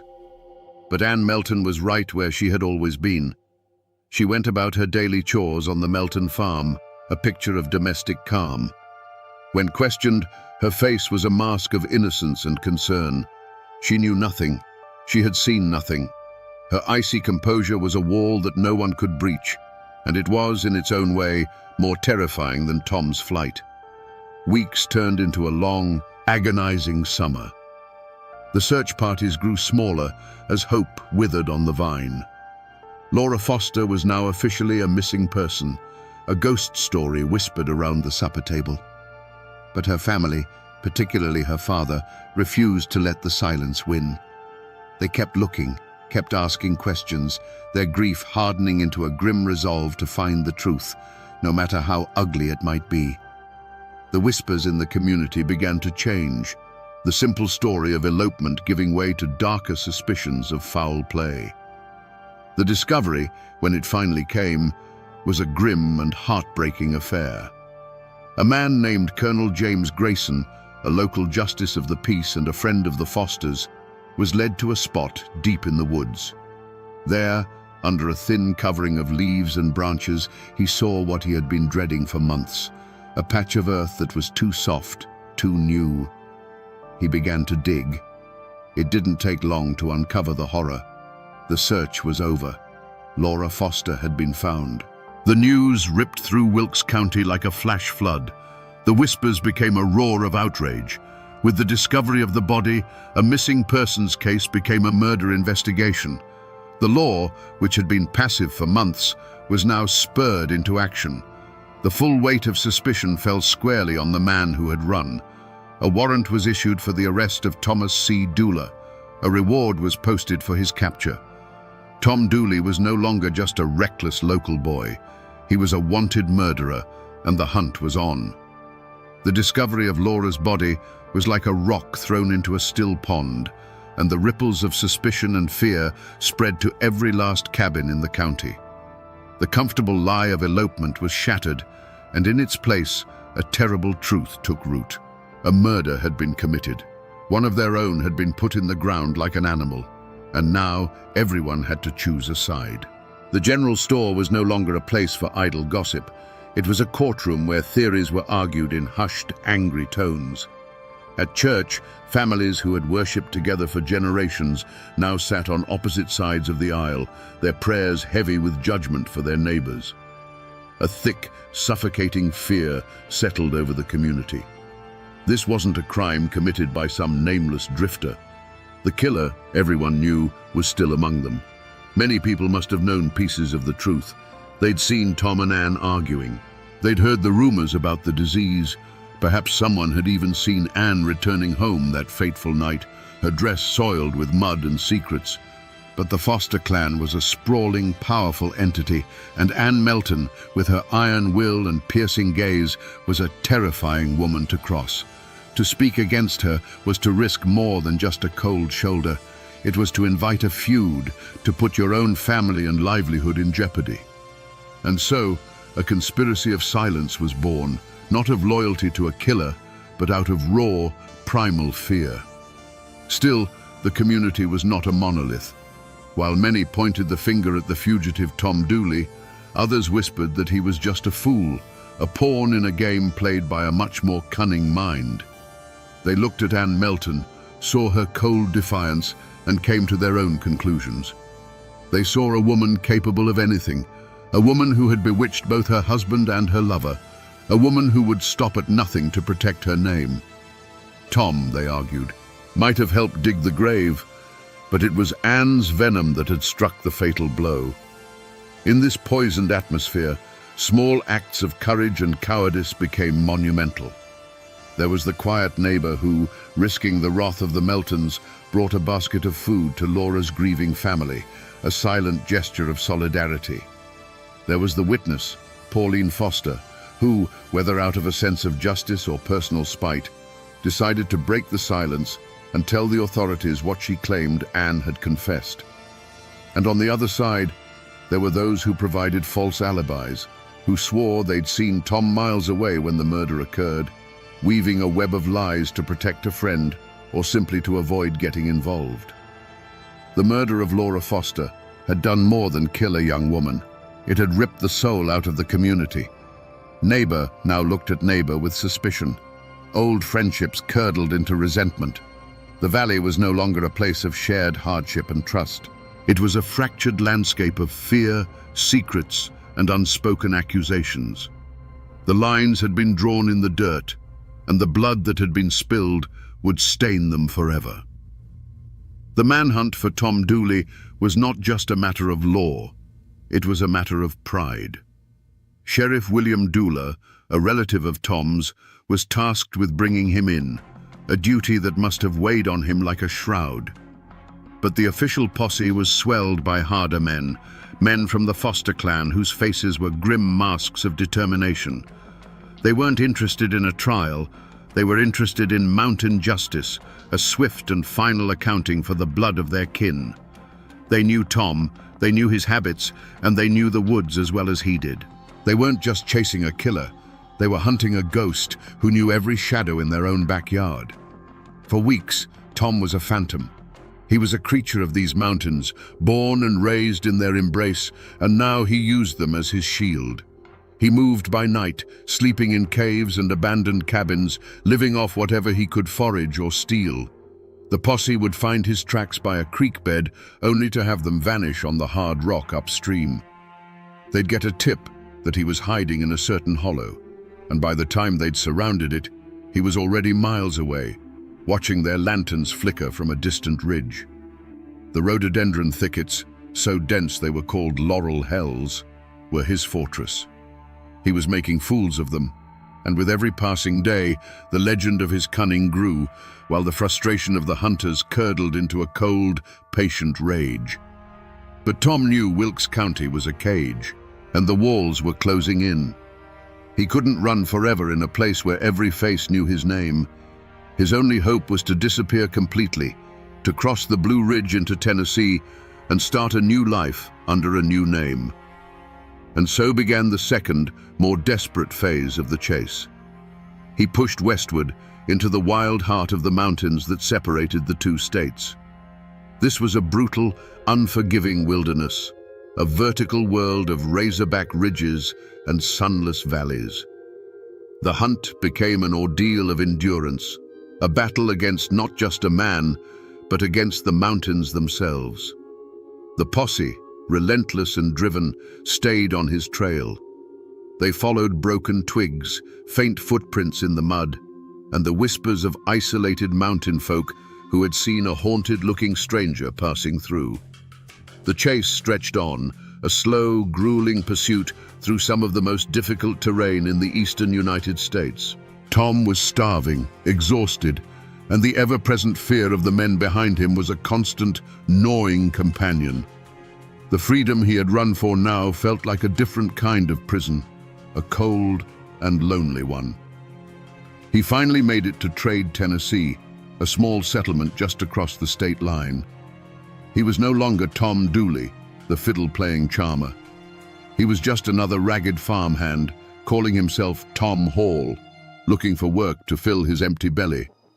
He found it on the farm of a man named Colonel James C. Grayson. For a brief moment, he might have thought he had made it. He was anonymous. He was safe. But the posse had its own network, and word of a suspicious newcomer who fit Tom's description had trickled back across the mountains. The moment of capture was not a blaze of gunfire on a rocky cliffside. It was quiet, pathetic, and inevitable. The posse found him helping with the chores, his shoulders slumped with weariness. He looked up and saw the familiar hard faces from home, and in that instant, he knew the running was done. The fight had gone out of him. There was no struggle, no last defiant stand. There was only the quiet resignation of a man who had been hunted to the point of collapse. He surrendered without a word, exhausted and cornered, the great chase ending not with a bang, but with the click of iron shackles. The journey back to Wilkes County was a somber procession, the hunters bringing their quarry home to face the justice of men. The trial of Tom Dooley was the greatest spectacle Wilkes County had ever seen. The small town of Statesville, where the trial was moved to avoid the inflamed passions of the locals, swelled with spectators. Farmers in dusty overalls stood shoulder to shoulder with men in fine suits, all of them craning their necks for a glimpse of the infamous killer and the woman at the center of the storm. The courtroom was a tinderbox. Armed deputies stood guard at the doors, their eyes scanning the crowd, wary of the foster-kin who were there to see justice done one way or another. Tom Dooley, gaunt and broken from his time on the run, looked like a condemned man from the moment he walked in. His defense was led by Zebulon Vance, a former governor of North Carolina and one of the most brilliant lawyers in the state. Vance argued passionately that the evidence against his client was purely circumstantial, a flimsy case built on rumor and the hysteria of a community desperate for a scapegoat. But the star witness, the one everyone had come to see, was Ann Melton. When she took the stand, A hush fell over the courtroom. She was a vision of composure, her dark eyes sweeping over the crowd without a flicker of fear. She answered the prosecutor's questions with a cool, unshakable calm, denying everything. Her voice never wavered. She painted herself as a victim of malicious gossip, a respectable married woman whose name had been unfairly dragged through the mud. It was a masterful performance. To her supporters, she was a woman of incredible strength, unjustly accused. To her detractors, her icy demeanor was the ultimate proof of a sociopathic heart, a woman capable of orchestrating a murder and then lying about it without blinking. The trial was a parade of neighbors and cousins, their testimonies a tangled mess of personal grudges and second-hand stories. Pauline Foster delivered her damning testimony, claiming Anne had confessed the murder to her. But under the sharp cross-examination of Governor Vance, her credibility crumbled. She was portrayed as a spiteful woman, driven by jealousy and a personal vendetta against Anne. The case against Anne was built on a foundation of sand, one person's word against another's, with no hard evidence to tie her to the crime. In the end, the law of men, with its strict rules of evidence, could not convict her. The jury, faced with a mountain of innuendo but not a single piece of concrete proof, acquitted Anne Melton. A gasp went through the courtroom. She had walked into the heart of the fire and emerged without so much as the smell of smoke on her. She stood, smoothed her dress, and walked out of the courtroom a free woman, past the stunned and hateful glares of the Foster family. For Tom Dooley, there was no such escape. The evidence of his flight, his affair with Laura, and his presence near the scene was enough. He was found guilty and sentenced to hang. Justice had been delivered, but to many in that courtroom and in the hollows back home, it felt like a grotesque mockery.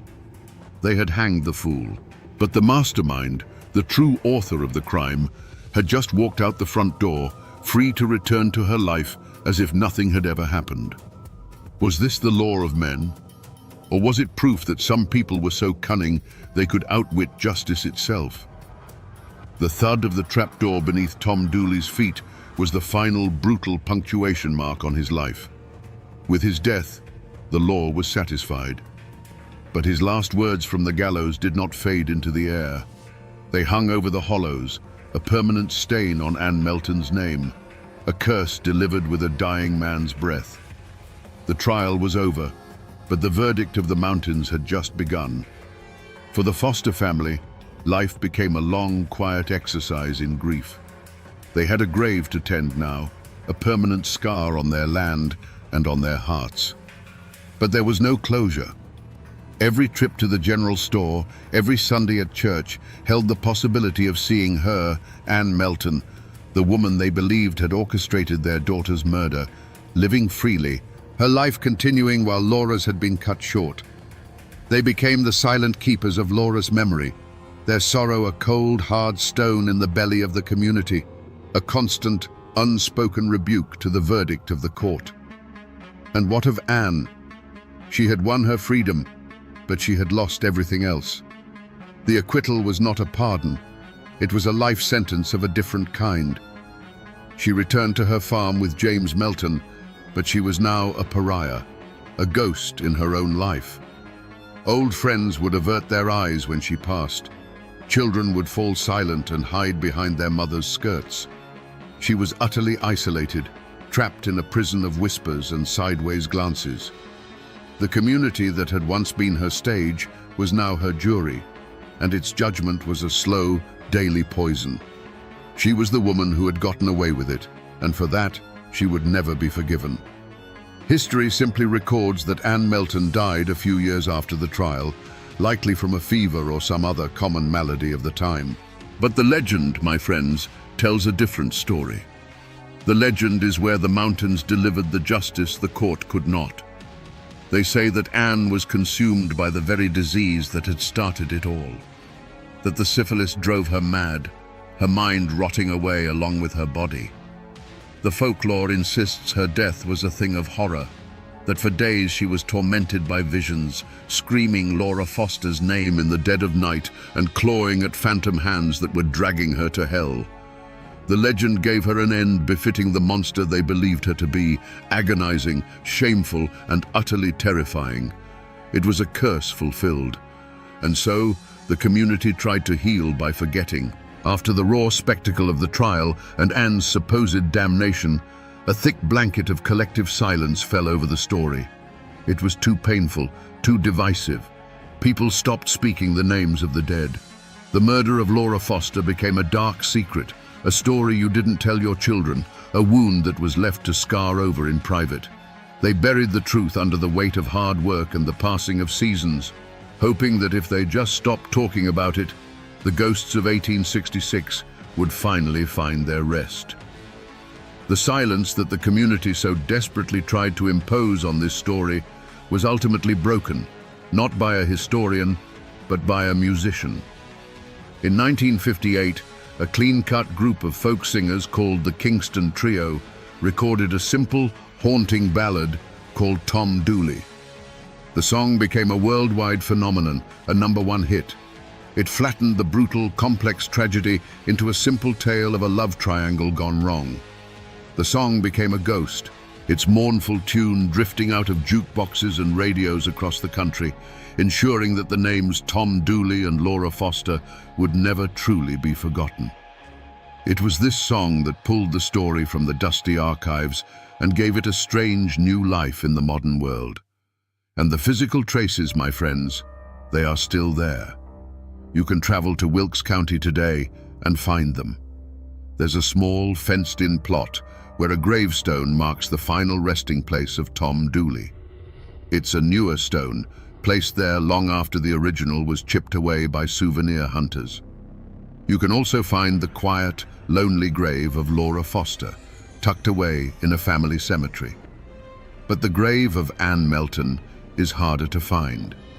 Some say she was buried next to her husband in the Melton family plot, while others whisper that she was laid to rest in an unmarked grave, shunned by a family that could no longer bear the weight of her name. Even in death, she remains a figure of mystery and shadow. The land itself holds the memory.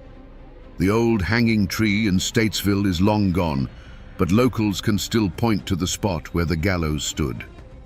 And if you know who to ask, they can take you deep into the woods to a quiet, unremarkable patch of ground. There are no markers, no signs. But as you stand there in the silence of the forest, you can't help but feel a chill. This is the place. This is the earth that held Laura Foster's body for a long, hot summer. It is a wound in the landscape that has never fully healed. The descendants of the Fosters, the Meltons, and the Doulas still live in those hills. For generations, the story was a source of deep shame, a dark chapter that was never spoken of aloud. But the fame of the song changed that. It forced the story out into the light, transforming it from a private family tragedy into a piece of public American folklore. Today, the names no longer carry the same immediate sting, but they do carry an echo of a passion that burned too brightly, of a secret that was worth killing for, and of a tragedy that proves that while people may try to forget, the mountains remember everything. So we come back to the question we asked at the very beginning, a question that has echoed through these mountains for over 150 years. Was Anne Melton the true monster in this story? The law gave us its answer. It said no. But the legend, the folklore, and the dying words of the man she loved screamed a different answer from the gallows. The truth, I believe, is buried somewhere in the murky soil between the two. The historical record is silent, but human nature is not. Anne Melton was a fiercely intelligent, passionate woman, trapped in a world that gave her very little power. When faced with total ruin, did she turn to an act of ultimate brutality to save herself? I cannot tell you with certainty that she held the blade. But I believe her will, her fear, and her desperation were the forces that drove the tragedy to its bloody conclusion. This is not just a simple story of a love triangle the way the song tells it. This is a story about the awesome and terrifying power of secrets. It's a testament to how, in the isolated, close-knit world of the mountains, things like honor, shame, and reputation are not abstract ideas. They are matters of life and death. It's a brutal lesson in how love can curdle into obsession, and how obsession, when cornered, can become homicidal. It is a story not just of cruelty, but of the indomitable Appalachian spirit. A spirit that will endure unimaginable hardship, protect its own with a fierce and sometimes violent loyalty, and never, ever forget a wrong. The Kingston Trio made Tom Dooley famous, but they only told you a piece of the tale. They never told you about the disease, the web of family secrets, or the cold, defiant woman who walked free, only to be imprisoned forever by her own legend. The ghosts of that tragedy still wander the hollows of Wilkes County, a timeless reminder of a passion that burned a hole in the fabric of the mountains. They are a warning that the darkest hearts sometimes beat within the most beautiful chests, and that justice, in the end, is not always found in a courtroom. And now, my friends, you know the rest of the story. In the heart of Appalachia, there was a city that lived a double life. By day, it was Wheeling, West Virginia, a town of steel, smoke, and hard-working men. But when the sun bled out behind the mountains, it became something else entirely. A place whispered about in neighboring states, a place that earned the sinister nickname Little Chicago. How could a city in the middle of conservative America become a gangster's paradise, a capital of vice where the law was just a suggestion? The official records talk about crime, but the mountains remember a different story. The tragedy of a city that sold its soul for a few decades of neon lights and easy money. Wheeling wasn't born a monster. For generations, it was a city built on sweat and steel, nestled in a bend of the mighty Ohio River. Its lifeblood was the clanging of the mills and the rumble of the coal cars. The air was thick with the smell of industry, and the brick buildings were permanently stained with a film of soot.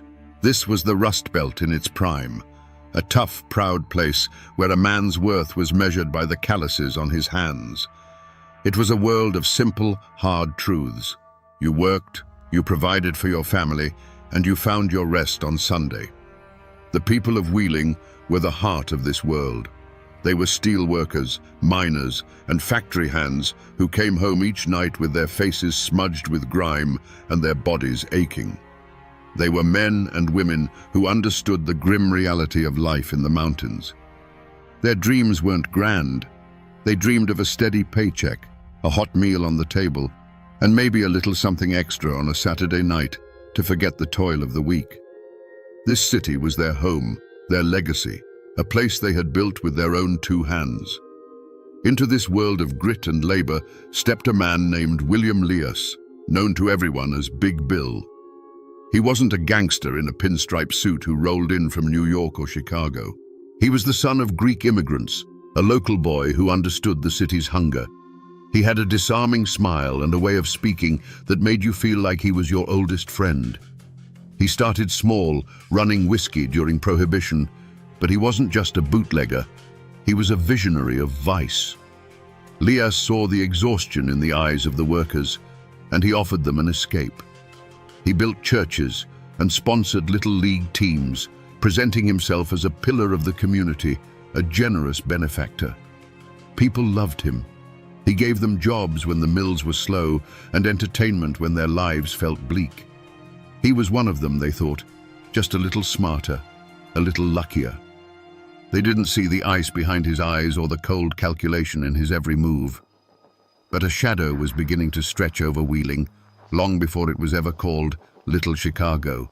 It started with a friendly game of cards in the back of a tavern, a slot machine quietly installed in the corner of a diner.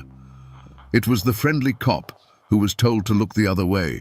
The small envelope of cash slipped into a politician's hand. Each small compromise was another brick in the foundation of a corrupt empire. The city, so desperate for a taste of prosperity, didn't realize it was making a deal with the devil. They were a community on the brink, about to lose everything they thought they were, all for the illusion of a good time. It wasn't a single gunshot that marked the point of no return for Wheeling. It was a sound, the constant mechanical grinding and clatter of hundreds, then thousands of slot machines. Big Bill Leas didn't conquer the city with an army of thugs. He seduced it with an army of one-armed bandits. They appeared like a quiet invasion, first in the back rooms of his clubs, then in bars, restaurants, and eventually even corner drugstores. Each machine was a tiny, glittering promise of fortune, and a spigot for a river of untaxed silver that flowed directly into his empire. At first, the city's honest lawmen tried to fight back. They would raid an establishment, confiscate a few machines, and make an arrest, feeling they'd done their duty. But it was a fool's errand. The arrested man would be out on bail within an hour, the case mysteriously dismissed by a compliant judge. The next day, 2 new machines would appear in the same spot. It was a demoralizing, soul-crushing charade. This is where the real poison took hold. Leas understood that you didn't need to own every man with a gun if you owned the men with the gavels and the badges. The system of corruption wasn't a secret. It was an institution. Police officers began receiving weekly envelopes stuffed with cash, a bonus for simply looking the other way. It wasn't presented as a dirty bribe, but as a practical arrangement, a way to ensure the city ran smoothly. For a cop with a family to feed on a meager salary, the choice was brutal. Uphold a law that no one else respected, or accept the cash and provide. One by one, the city's guardians laid down their arms. The conflict shifted from the streets to the quiet, desperate struggle within the hearts of those few who refused to bend. A councilman who spoke out against the gambling racket would find his business suddenly failing inspections. A reporter who dug too deep might get a quiet visit, a friendly warning that his curiosity was unhealthy. The violence wasn't always loud. It was often the silent, chilling threat of ruin. The first drops of blood weren't shed on the pavement. They were the slow bleeding of a city's integrity, the death of its hope that the law was still the law. Wheeling had crossed a threshold, and everyone knew it. The city no longer belonged to its people. It belonged to Big Bill Leas. The slaughter in Little Chicago wasn't a single night of gunfire. It was a slow, methodical strangulation of a city's soul, carried out over decades in smoke-filled backrooms and on dimly lit streets. It was the steelworker who, after a brutal week in the mill, came to Wheeling looking for a little fun. He'd put a few coins in one of Big Bill's machines, mesmerized by the spinning reels. That small thrill became a weekly ritual, then an obsession. The children's frozen terror wasn't from seeing a monster, but from watching their father walk through the door with empty pockets and hollow eyes, his week's pay sacrificed to the one-armed bandit. His family didn't die in a hail of bullets. They starved slowly, their future devoured $1 silver at a time. This was Leas's genius. His violence was often invisible. But for those who couldn't be bought or intimidated, a more permanent solution was whispered about. The Ohio River, the city's lifeblood, became its graveyard. No one ever admitted to seeing a body thrown from the Wheeling suspension bridge, but the stories were there, dark and cold as the river itself. A man who couldn't pay his debts would simply vanish. The rumor was he'd gone for a swim in cement shoes. Fishermen downstream would sometimes cut their lines in a panic, having snagged something that felt unnervingly human, and they learned to never, ever talk about it. The river kept its secrets. As time went on, the violence grew bolder. After Leas, a new figure rose to prominence. Paul No Legs Hankish, a man who ruled his own syndicate from a wheelchair with a cold, terrifying fury. The quiet threats of Big Bill's era were replaced by open warfare. One night, the calm was ripped apart by a deafening explosion that rattled windows for miles. Where a car had been parked on a residential street, there was now only a mangled, smoking crater of twisted metal. The blast didn't just kill a man, It served as a public execution, a message written in fire and shrapnel. The true heart of darkness in Wheeling was this normalization of dread, the silence of the good people who were too scared to speak, the casual acceptance that some men were above the law and that a human life was worth less than a gambling debt.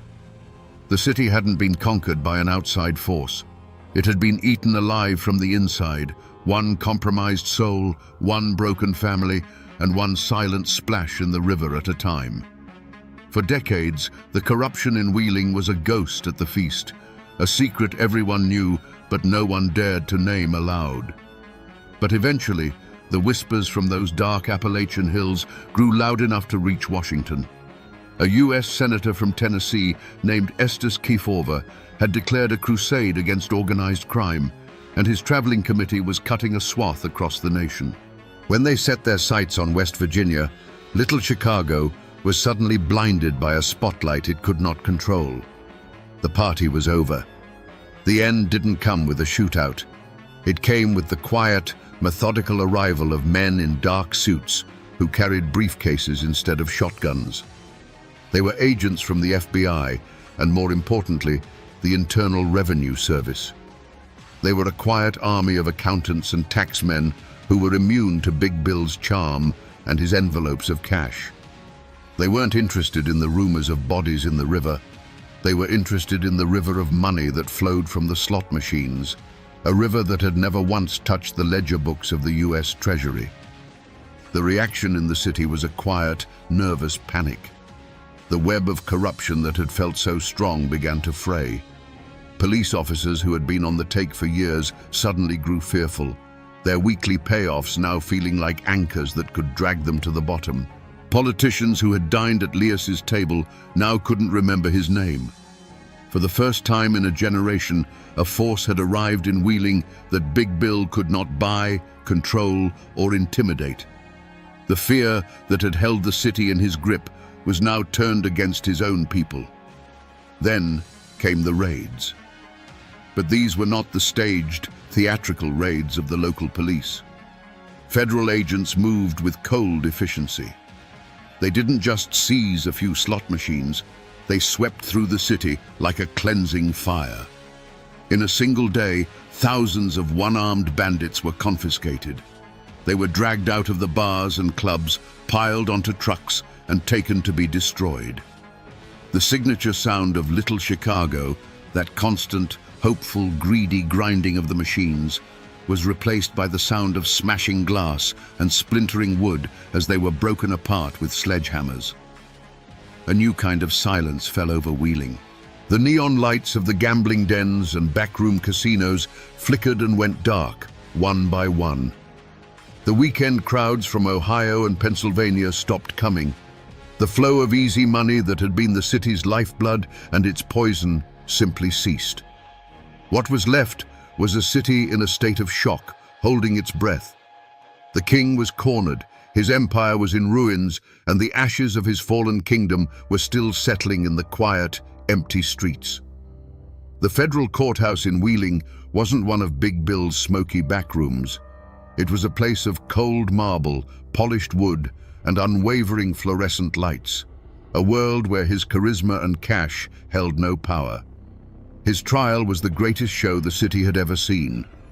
The courtroom was packed every day with a strange mix of his loyalists, his victims, and the morbidly curious, all wanting to see if the king would finally fall. Armed federal marshals stood guard, their presence a stark reminder that the old rules no longer applied. For the first time, justice in Wheeling would be decided not by a backroom deal, but by a jury of 12. In the defendant's chair sat William Leas, and he looked like a man out of time. The confident, charming benefactor was gone. In his place was an aging man in an ill-fitting suit, looking confused and diminished under the weight of federal authority. He would scan the faces in the crowd, perhaps searching for the familiar fear and respect he once commanded. But he found only strangers and the cold, impartial gaze of the law. This wasn't his world. He was a mountain lion dragged from his territory and put in a cage, surrounded by hunters who spoke a language he didn't understand. The prosecution's case was a masterpiece of methodical destruction. They didn't call witnesses to speak of rumored murders or broken legs. They didn't speak of the fear that had paralyzed the city for a generation. Instead, they brought in accountants. They presented ledgers, bank statements, and sworn testimony from Lias's own bookkeepers. One by one, former associates and lieutenants, men who had gotten rich under his protection, took the stand to save themselves. Their testimony a cascade of betrayals that buried their old boss under a mountain of evidence.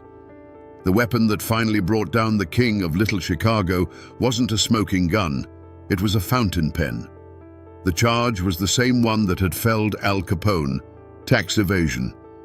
The government proved with painstaking detail that millions of dollars from thousands of slot machines had simply vanished, never to be seen by the taxman.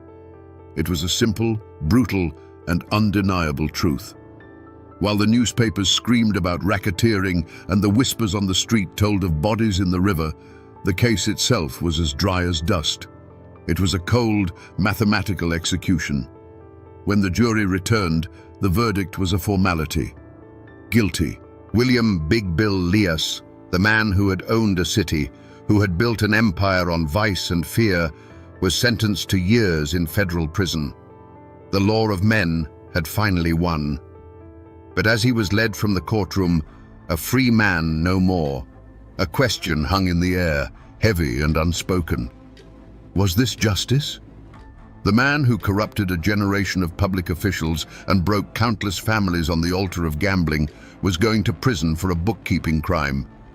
The system had punished him, yes, but it felt like it had punished him for the wrong reasons. The city was free of its king, but the real sins of Little Chicago seemed to have been left unjudged, washed away like so many other dark secrets in the Ohio River. Big Bill Lias did eventually get out of prison.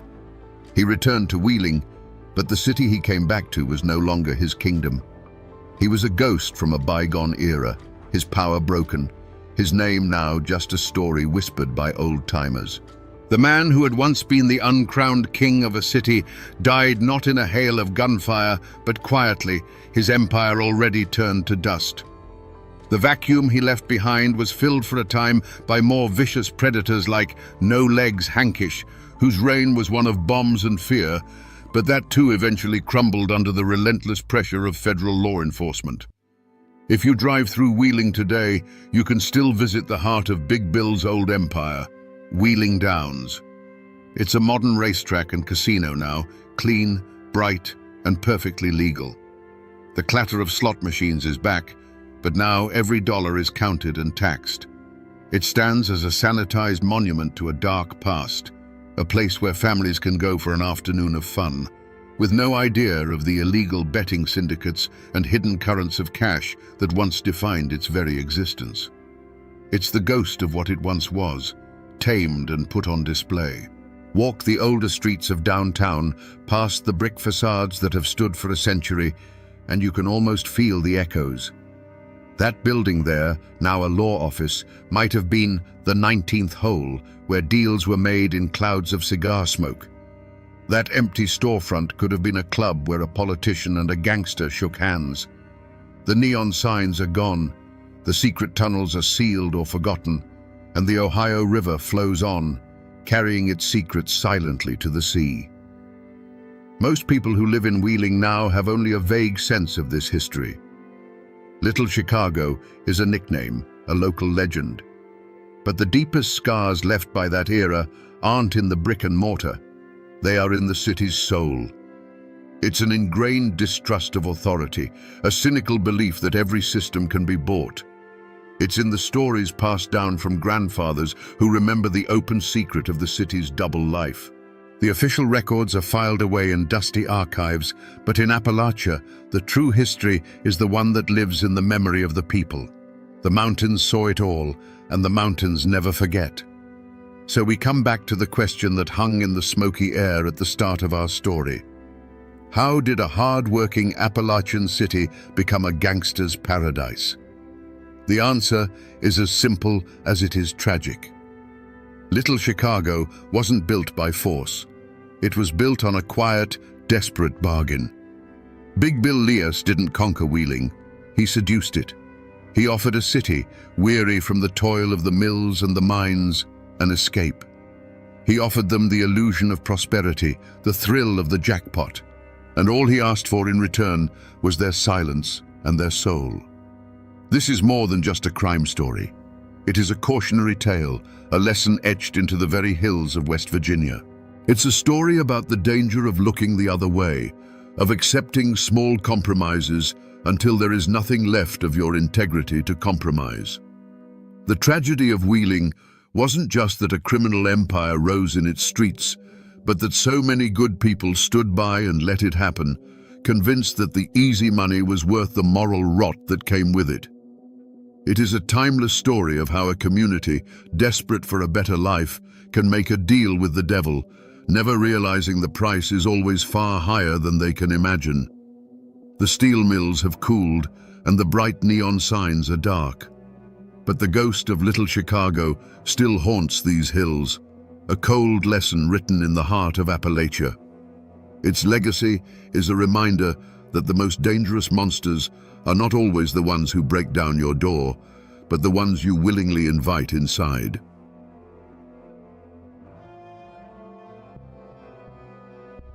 On a bright May morning in 1866, a young woman named Laura Foster packed a small bundle of clothes, told her father she was running off to be married, and rode her father's mare into the misty folds of the Blue Ridge Mountains. She was supposed to meet her lover, the handsome fiddler and war veteran Tom Dooley.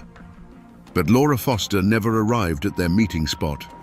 She was swallowed whole by the wilderness, leaving behind only whispers and a riderless horse that wandered home days later. What happened to Laura Foster on that hillside? Was it a simple crime of passion, the tragic end to a tangled love affair? Or was it something more sinister, a conspiracy of silence, a dark secret protected by an entire mountain community, a truth so twisted it would be immortalized in a folk song that haunts us to this day? Today, we become detectives of the past, sifting through the legends and lies to finally answer the question, who was truly responsible for the crime that created the legend of Tom Dooley? To understand what was lost, you have to understand the world that was. Wilkes County, North Carolina in 1866 was a land of breathtaking beauty and brutal hardship. The Civil War had ripped through these mountains, leaving not just economic ruin, but deep scars on the souls of the men who returned. They came back from the battlefields and prison camps to a world of poverty and uncertainty, their pockets empty and their hearts full of ghosts. This was a place of fierce clan loyalty, where disputes were settled by family and honor was a currency more valuable than cash. The air in these hollows was thick with pride, resentment, and unspoken tensions, a perfect tinderbox waiting for a single, fatal spark. At the center of this world was Laura Foster. By all accounts, she was a simple country girl, known throughout the valley for her striking beauty and a gentle nature. She lived a quiet life on her father's farm, her world defined by the seasons and the hard work of the land. Her dream was a common one, but for her, it was everything. To marry the man she loved, Tom Dooley. She was desperately, foolishly in love. A love so powerful, it blinded her to the dangerous currents swirling just beneath the surface of their lives. She was a wildflower, beautiful and vibrant, unknowingly blooming on the edge of a cliff. Then there was Thomas Dooley, the man they call Tom Dooley. Before the war, he was the prodigal son of the valley, impossibly handsome, a gifted fiddle player whose music could charm the birds from the trees and women into his arms. But the boy who went to fight for the 42nd North Carolina Infantry was not the man who came back. The war and the squalor of a Union prison camp had forged a darkness in him. The easy charm was still there, but it was now laced with a restless, reckless energy. He was a moth drawn to the flame of trouble, and in turn, he was a flame that drew others to their doom. And you cannot tell this story without Ann Melton. Ann was Laura's cousin, a woman of breathtaking beauty and a will of iron. Many believed she was Tom's first and truest love, a bond forged long before the war. While Tom was away, she made a practical choice, marrying an older, stable farmer named James Melton. But her marriage did little to tame the fire she felt for Tom. She was cunning, captivating, and deeply possessive. Anne Melton was the queen of this small, tangled kingdom, and she was not the kind of woman who tolerated rivals. These three lives were knotted together in a web of passion and jealousy that was an open secret in the community. Tom Dooler was courting Laura Foster openly, while just as openly carrying on his affair with the married Anne Melton. It was a dangerous game played in a community where everyone watched and everyone whispered. But even in their quiet lives, a darker shadow was gathering, unseen and unspoken. It was a secret sickness, a shameful disease brought back from the war, and a rumor of a pregnancy that threatened to unravel everything, turning a common love triangle into a matter of life and death. For weeks, the mountains held their secret. The initial search for Laura Foster had turned up nothing but tired men and unanswered prayers. Her father's mare had been found, wandering aimlessly, its saddle empty. As spring turned to summer, a grim silence settled over the valley. It was as if Laura had ridden into the morning mist and been erased from the world. The whispers continued, of course, but without a body, there was no crime, only a heartbreaking disappearance and a community left to wonder. The break in the case didn't come from a lawman's keen eye or a hunter's chance discovery. It came from the fevered ramblings of a woman named Pauline Foster, a cousin to both Laura and Anne, who worked on the Melton farm. Pauline, known to be suffering from the late stages of syphilis which often rotted the mind, began to have what she called visions. She claimed in moments of strange clarity that she knew where Laura was buried. No one knew whether to believe her ravings, but in the face of a dead-end search, desperation won out. Guided by Pauline's bizarre and unsettling directions, a search party made their way to a lonely, rhododendron-choked hillside. At first, they saw nothing, but then one of the men noticed it, a patch of earth that was slightly sunken, the leaves on top unnaturally disturbed. It was a scar on the landscape that didn't belong. With shovels and grim determination, they began to dig into the soft, dark soil. The stench that rose from the ground told them they had found her before their eyes ever could. What they unearthed was a horror. The body of Laura Foster, wrapped in a blanket, was pulled from the shallow grave. She was badly decomposed after months in the warm earth, but one brutal fact was unmistakable. A single deep wound pierced her chest, a wound made with a large knife, delivered with vicious force. There were no other signs of a struggle, just that one fatal act of violence. The burial was hasty, panicked. This wasn't a calculated execution. It was a desperate attempt to hide a body and a terrible secret. The discovery of the grave didn't bring clarity. It brought a new kind of confusion. The scene spoke of chaos and concealment, but the wilderness offered no easy answers.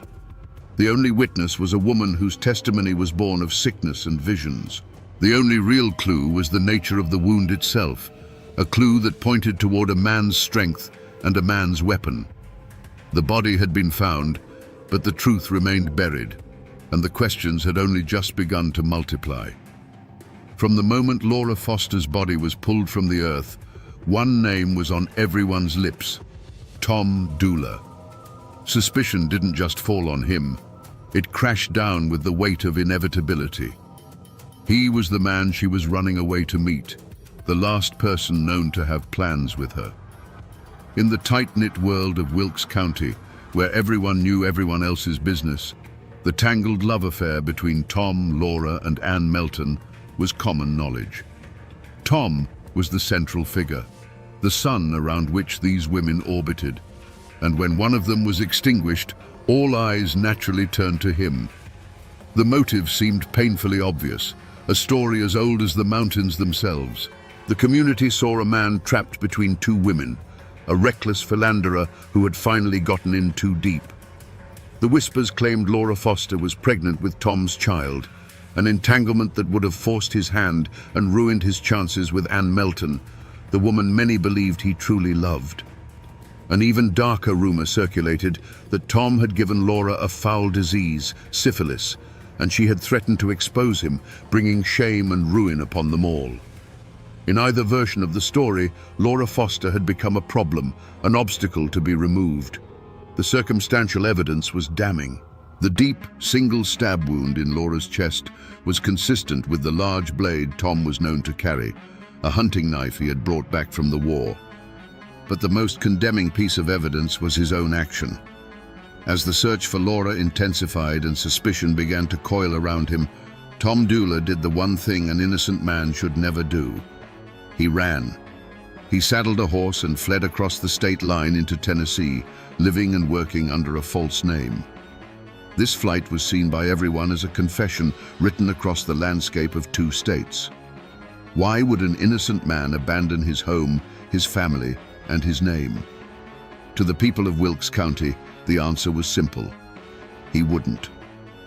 Tom's escape solidified the whispers into a hard, cold certainty. He wasn't just a suspect anymore. He was a fugitive and a murderer. In the court of public opinion, the verdict was already in. But as the shadow of the gallows began to fall over Tom Dula, another, more chilling possibility took root in the minds of the mountain folk. It was a story whispered over hearth fires, a theory that pointed not to the runaway lover, but to the woman at the very center of the storm, Ann Melton. She was Laura's own cousin, the woman who shared her bloodline and her lover. No one was closer to the heart of the tragedy, and many began to wonder if she wasn't the heart of the crime itself. The motive was primal and powerful, a jealousy so fierce it could curdle blood. Ann Melton was not a woman who shared. She was Tom's first love, and in her mind, his only true love. The news that he was planning to elope with Laura would have been more than a heartbreak. It would have been a profound betrayal, a public humiliation she could not endure. In the unforgiving code of the mountains, this was an offense that demanded a reckoning. The legend suggests that Ann, a woman scorned, decided that if she couldn't have Tom, no one would. Laura Foster wasn't just a rival. She was a testament to Ann's failure to hold her man, and she had to be erased. With this new suspicion, people began to re-examine the facts. The star witness, Pauline Foster, who had the convenient visions that led to the body, where did she live and work? On Ann Melton's farm. She was under Ann's roof, subject to her influence and her will every single day. Was it truly a supernatural vision that led Pauline to the grave, or was it a carefully planted suggestion from a manipulative mistress, a calculated move to have the body found only after Tom Dula was long gone and suspicion had hardened against him? Suddenly, Ann's behavior after the disappearance seemed less like that of a concerned cousin and more like that of a cold, calculating conspirator. Her composure was seen as unnatural, her lack of public grief suspicious. The very legal maneuvering that separated her trial from Tom's, once seen as a procedural matter, now looked like a deliberate tactic to keep her off the witness stand and prevent her from being questioned under oath. The community started to see not a woman caught in a tragedy, but a puppeteer pulling the strings from the shadows. The theory that began to form was as simple as it was terrifying. Ann had killed Laura in a fit of jealous rage, and Tom, arriving to find the horrifying deed done, made a fateful choice out of love and loyalty to protect her and take the blame himself. But there was another power at play in these hills, one older and more relentless than a lover's jealousy or a man's guilt. It was the silent, brooding force of the Foster clan itself. In the world of Appalachia, family was everything. It was law, government, and army all rolled into one. The Fosters were a proud and numerous clan, their roots sunk deep into the rocky soil of Wilkes County. To dishonor one was to dishonor them all, and what had happened to Laura was the ultimate dishonor. Their motive was not simple grief. It was a cold, burning rage against the shame that had been brought upon their name. Tom Dula, The charming outsider who had seduced their daughter, allegedly gotten her pregnant, and was the man she died with, was a walking monument to their family's humiliation.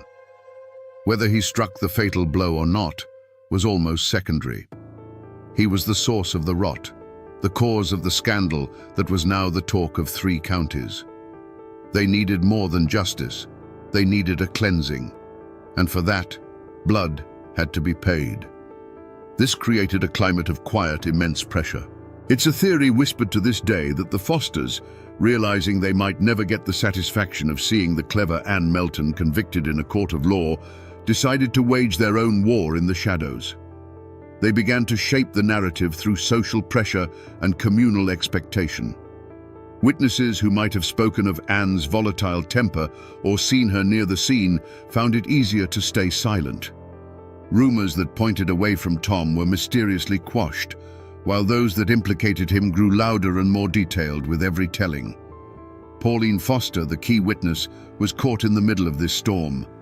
Was she just Anne Melton's pawn, or was she also a member of the Foster clan, being urged by her own kin to point the finger where it would do the most good for the family's honor?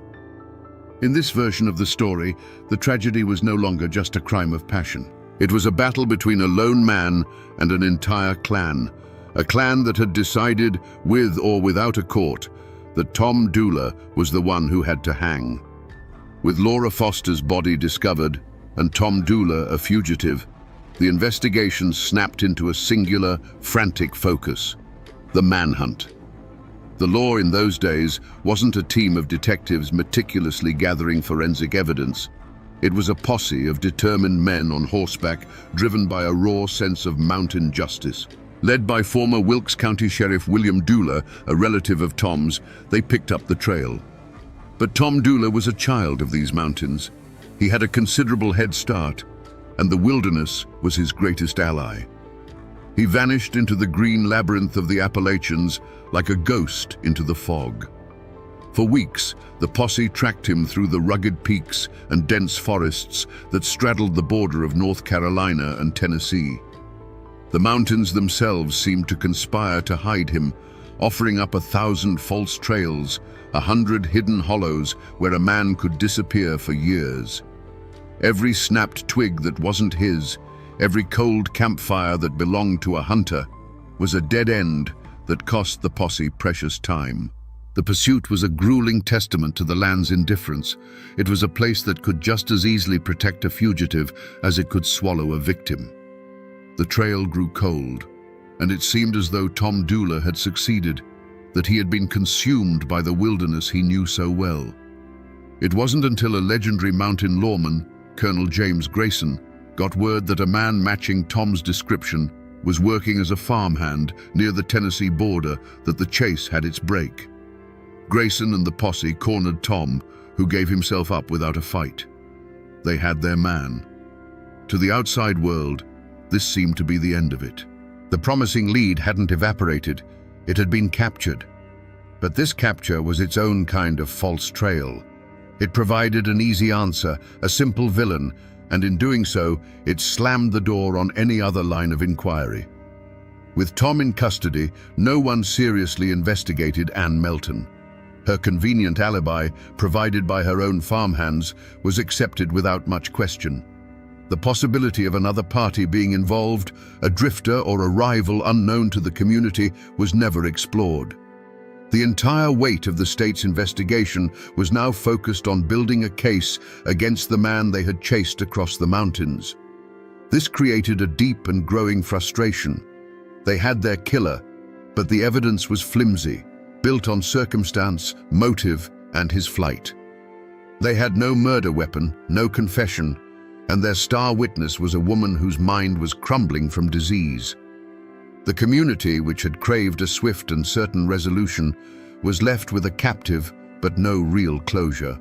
The single-minded pursuit of Tom Dooler had felt like a straight path to justice, but it had led them to a dead end, with the suspect in chains and the truth still hiding somewhere back in the mountain mists. When the lawmen brought Tom Dooler back to Wilkes County in chains, they believed the hardest part was over. They were wrong. As they began to build their case, they ran into a wall, Not a wall of brick and mortar, but of downcast eyes, tight-lipped mouths, and sudden, convenient deafness. Neighbors who had known the families for generations suddenly saw nothing. Men who drank with Tom at the local tavern heard nothing. Women who quilted with Anne and Laura knew nothing. The mountain had drawn a breath and held it, wrapping itself in a thick, impenetrable code of silence. This silence was born of a deep and primal fear. Anne Melton cast a long, cold shadow over the community. The whispers that she was the true killer were pervasive, and with those whispers came a chilling question. If she was capable of stabbing her own cousin in a jealous rage, what would she do to a neighbor who dared to speak against her? Her husband, James Melton, was a respected and established farmer. To accuse his wife was to make a powerful enemy. It was a risk no one was willing to take. Self-preservation was a lesson the mountains taught well, and it often meant keeping your mouth shut and your eyes on your own affairs. But the silence was more complex than simple fear. It was also a matter of tangled loyalties. The Doulas, the Fosters, the Meltons, these families were all interwoven by blood and marriage, a complex tapestry of kinship that stretched back generations. To testify against Anne or Tom was not just to accuse an individual, it was to draw a line in the sand between families, to risk a feud that could simmer for generations, passed down like a rusty rifle. Faced with the choice of speaking to outside lawmen from Statesville or maintaining the fragile peace within their own clan, the people of Wilkes County chose their own. The cost of breaking this code was made terrifyingly clear. An old story, told for 100 years, speaks of a woman who lived on the trail Laura Foster had taken. She let it be known that she might have seen Anne Melton walking towards the meeting spot on that fateful morning. A few nights later, her barn burned to the ground in a blaze that lit up the hollow. No one was ever caught, but the message was as clear as the fire itself. Keep silent, or what you own will turn to ash. After that, the whispers died, and the silence became absolute. The community understood. The price of the truth was too high. For nearly 2 years, the case against Tom Doula was a frustrating stalemate built on whispers and circumstance. His first trial ended in a guilty verdict, but it was overturned on appeal. A second trial was underway, and his brilliant lawyer, former Governor Zebulon Vance, was systematically dismantling the prosecution's flimsy case. He had painted Pauline Foster as a delusional, unreliable witness, and pointed the finger of blame squarely at the calculating Anne Melton. It began to look as if Tom Doula, despite the mountain of public opinion against him, might just walk free. The truth seemed destined to remain buried, a secret lost to the silence of the hills. The turning point didn't come from a dramatic courtroom revelation or a newly discovered piece of evidence. It came from a slip of paper, a desperate note scrawled in a jail cell. As his second trial drew to a close and the possibility of acquittal seemed within reach, Tom Doula did something inexplicable. He took a pencil and a scrap of paper and wrote 4 simple, devastating words. I and Anne Melton. He passed this note to one of his lawyers, a cryptic and ambiguous message that could be interpreted in a dozen different ways. Was it a confession? A last-ditch effort to implicate the woman he felt had betrayed him? Or was it, as many have come to believe, the key to a hidden truth?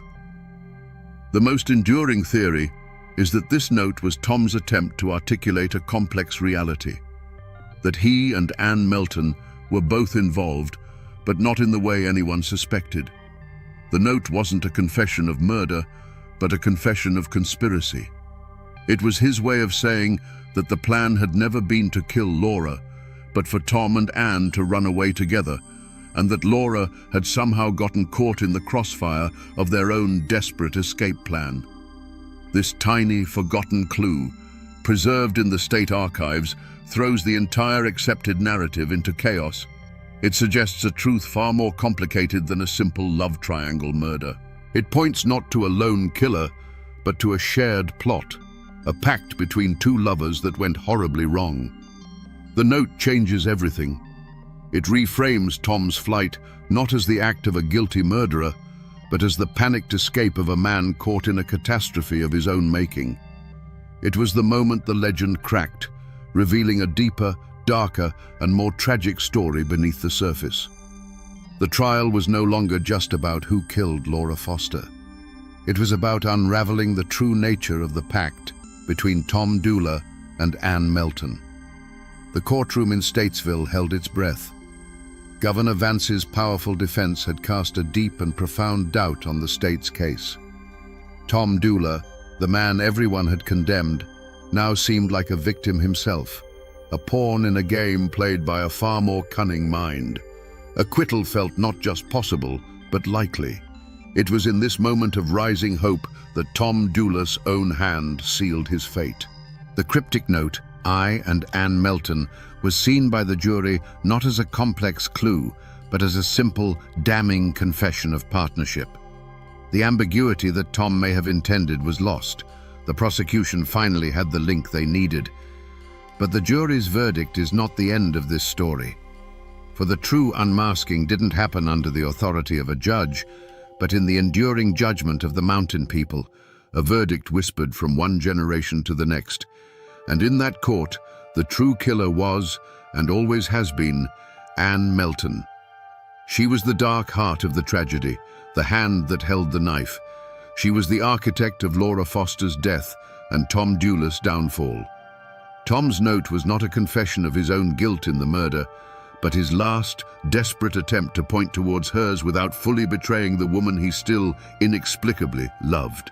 He couldn't bring himself to write the words "Ann killed her," but he could link their names together in the crime, a final, futile gesture towards a truth he knew would be buried with him.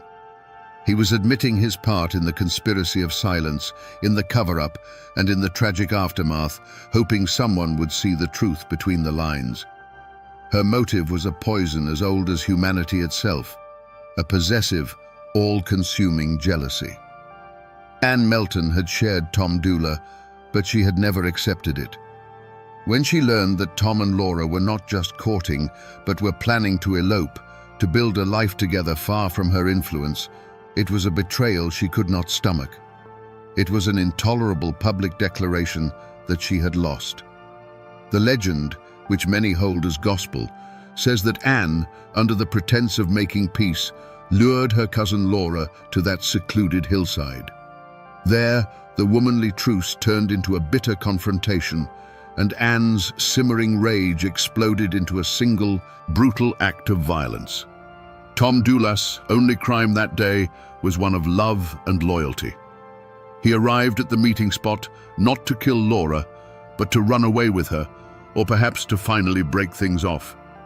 Instead, he found Ann, spattered with blood, standing over the lifeless body of her cousin. In that horrifying moment, faced with an impossible choice, he chose Ann. He chose to protect the woman who had been his first love, the captivating, manipulative woman who held his heart in a vice. His crime was not murder, but the digging of a shallow grave and the weaving of a lie that would cost him his life. The court of law would hang Tom Dula. But the court of the mountains knew better. They unmasked a killer far more frightening than a reckless young man, a beautiful, jealous woman who let the man she claimed to love swing from a rope for a crime she committed. The true climax of this story is not a guilty verdict, but the chilling realization that the real monster walked free, leaving a ghost and a legend in her wake.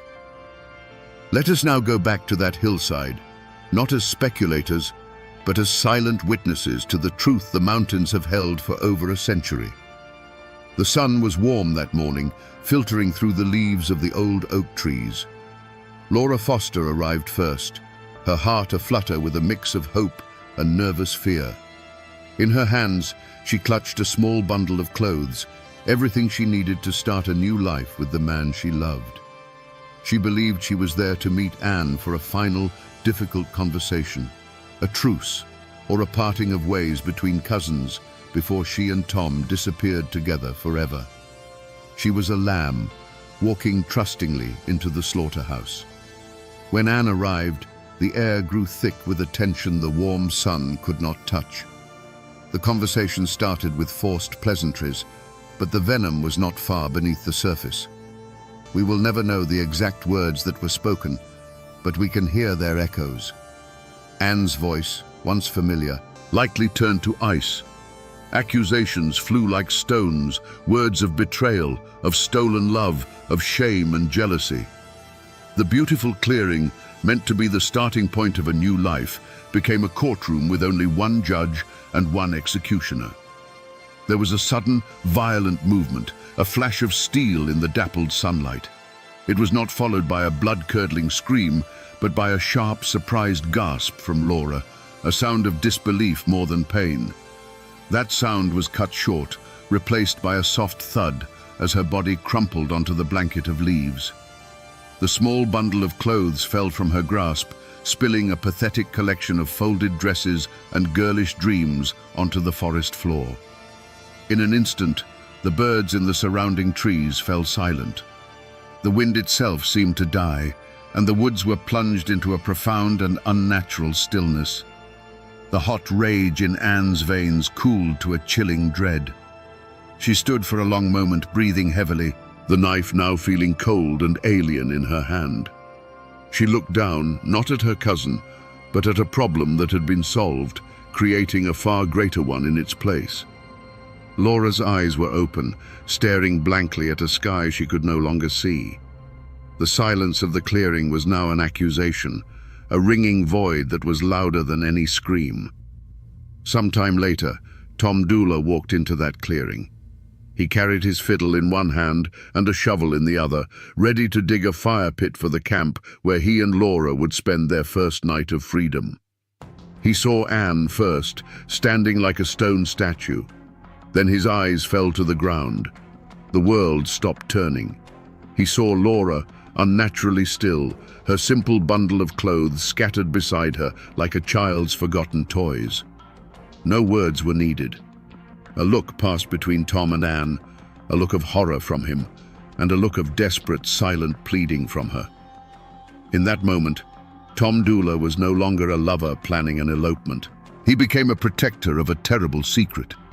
He was a man of a certain mountain honor, and his honor, however twisted, belonged to Anne. His choice was made in that silent, horrifying instant. He set down his fiddle. He took the shovel, the tool he had brought for a life-giving fire, and began to break the earth. The rhythmic scrape and thud of the blade was the only sound in the clearing, a sound of a man digging not just into the soil, but into a lie so deep it would entomb them all. The trial of Tom Dula was more than a legal proceeding. It was a circus. Moved from the heated atmosphere of Wilkes County to the more neutral ground of Statesville, it became the sensation of the decade. The courtroom was packed every day with a sweating, breathless crowd, hungry for every sordid detail. You have to imagine the scene, a clash between the raw, unwritten code of the mountains and the starched collar justice of the state. At the head of Tom's defense was none other than Zebulon Vance, a celebrated former governor and Confederate officer, the most famous lawyer in North Carolina. The stage was set for a battle of titans over the life of one troubled fiddler. The prosecution built its case on a rickety foundation of circumstance. They presented their motive.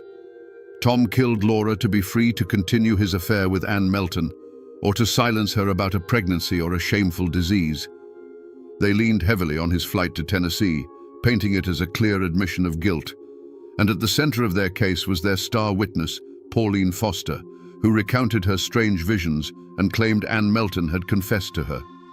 But under the searing cross-examination of Governor Vance, her testimony crumbled, revealed as the confused and contradictory ramblings of a woman ravaged by illness. Vance's defense was a masterpiece of oratory and deflection. He portrayed his client not as a killer, but as a simple, honorable soldier who had been ensnared by a manipulative woman. With every question, with every booming objection, he pointed a long, accusatory finger directly at the empty chair where Anne Melton should have been sitting. He argued that she, driven by a mad jealousy, was the true murderer, and that Tom was either an innocent man framed for her crime or a foolishly noble one protecting her. He tore Pauline Foster's credibility to shreds, leaving the jury with a case full of smoke and shadows. Throughout the proceedings, Tom Dula was a picture of stoic calm. While lawyers battled and witnesses wept, he sat composed, his face an unreadable mask. It was not the defiance of an innocent man, nor the arrogance of a cold-blooded killer. It was the quiet, unnerving acceptance of a man who had already made his peace with his fate. Anne Melton, meanwhile, was safe. Thanks to a legal maneuver that separated their trials, she could not be compelled to testify against him, nor he against her. She remained a ghost, an unseen presence whose guilt or innocence was debated in the courtroom, but never tested under oath. Despite Vance's brilliant defense and the thinness of the evidence, the jury delivered its verdict. Guilty. Tom Dula was sentenced to hang. He appealed, and a second trial was held, but the outcome was the same. The legal system had its killer. But back in the hollows of Wilkes County, the verdict was met with a grim, knowing shake of the head. This wasn't justice, it was a convenience. They had hanged the fool and let the serpent go free. On the gallows, on May 1st, 1868, Tom Dula played a final, mournful tune on his fiddle. He then stood before the massive crowd and spoke his last, carefully chosen words. "Gentlemen, I stand before you today, and I declare that I am the only person who had a hand in the death of Laura Foster." It sounded like a confession, but it wasn't. He didn't say he killed her. He said he had a hand in her death, the hand that dug the grave, the hand that held the secret. With those ambiguous words, he plunged the gallows into the ground and stepped into legend, a martyr in the eyes of his people, protecting the woman he loved to the very end. The gallows rope that snapped Tom Dula's neck did not end the story. It merely scattered the characters to their own private hells. The tragedy rippled outwards, forever altering the lives of everyone it had touched. For Anne Melton, the woman at the dark heart of it all, there was no victory, no triumphant return to her life with Tom gone. She had won, but the prize was a life sentence of suspicion and isolation. She returned to her husband, James, but she was a pariah in her own community. The whispers followed her like a shroud. Neighbors would fall silent when she entered a room, their eyes holding a cold, knowing judgment that no court could ever deliver. She was a ghost among the living, haunted by the memory of the man who died for her and the cousin she sent to a shallow grave. The legend of her end is as dark as her life. Years later, ravaged by the same syphilis that had plagued them all, Anne lay on her deathbed. As a furious storm, a true mountain tempest, clawed at the walls of her home, she was seized by a final, terrifying need to confess. The local myth, told as gospel, claims that as she drew a rattling breath to speak the truth of what happened on that hillside, a bolt of lightning struck the chimney. The roar of thunder was deafening, shaking the house to its foundation and drowning out her final words. Her secret, whatever it was, died with her, snatched away by an act of God or the devil, leaving only the legend behind. The lives of the other players were just as irrevocably broken. Pauline Foster, the tragic and unreliable witness, was cast out. Her reputation was in tatters, and her mind continued its slow, merciless decay. She died not long after, a victim of her disease and a pawn in a game far beyond her comprehension. Laura's father lived out his days with the hollow ache of a man who got a conviction, but not the truth. His daughter's memory forever tied to scandal and a famous murder ballad. The Dula family bore the shame of the gallows. They retrieved Tom's body and buried him in their family plot, his grave marked by a simple fieldstone that is still visited to this day. They never believed he was a murderer, but a fool who died for a wicked woman's love. They lived with the stigma, their name now synonymous with the most infamous crime in North Carolina history. Even the men who were merely actors in the final drama were marked by it. Governor Zebulon Vance went on to serve as a U.S. Senator, but the Doula case remained one of his most famous, a rare and public loss in a celebrated career. Colonel James Grayson, the lawman who captured Tom, was further cemented as a folk hero, the man who always got his man. But for the families at the heart of the story, there was no glory, no moving on. The crime left a wound on the soul of Wilkes County, a scar that would be passed down through generations, a cautionary tale of love, jealousy, and the devastating price of silence. The rope that hanged Tom Doula didn't silence his story. It just gave it a voice that would echo for a century and a half. The traces of this tragedy have not vanished. They are etched into the very soil of Wilkes County, tangible reminders that this is not just a legend, but a true story of love and death. You can still visit Tom Doula's grave today. It's a simple plot of family land marked by a weathered stone, where visitors often leave small tokens, a coin, a flower, a guitar pick, offerings left for the ghost of a handsome fiddler. Miles away, Laura Foster lies in a different cemetery, her final resting place far from the man she died for, their separation in death as permanent as it was in life. But the most powerful remnant is not made of stone, it's made of music. Long before the lawyers and the newspapers, the people of the mountains preserved the story in the only way they knew how. They sang about it. The original folk ballad of Tom Dooley was a raw, haunting piece of oral history passed down through generations. Its verses were often darker and more complex than the famous version, with lines that pointed the finger directly at Anne Melton, capturing the community's true belief. It was this local ballad that kept the memory alive, a flickering candle in the dark hollows of time. Then, in 1958, a clean-cut group of folk singers called the Kingston Trio recorded their version. They simplified the narrative, smoothed out the rough edges, and turned a sordid Appalachian murder into a romantic, chart-topping hit. Their song, with its catchy rhythm and mournful refrain, blasted the story across the world. It cemented the name Tom Dooley in the popular imagination and ensured that this small-town tragedy would achieve a strange and lasting immortality.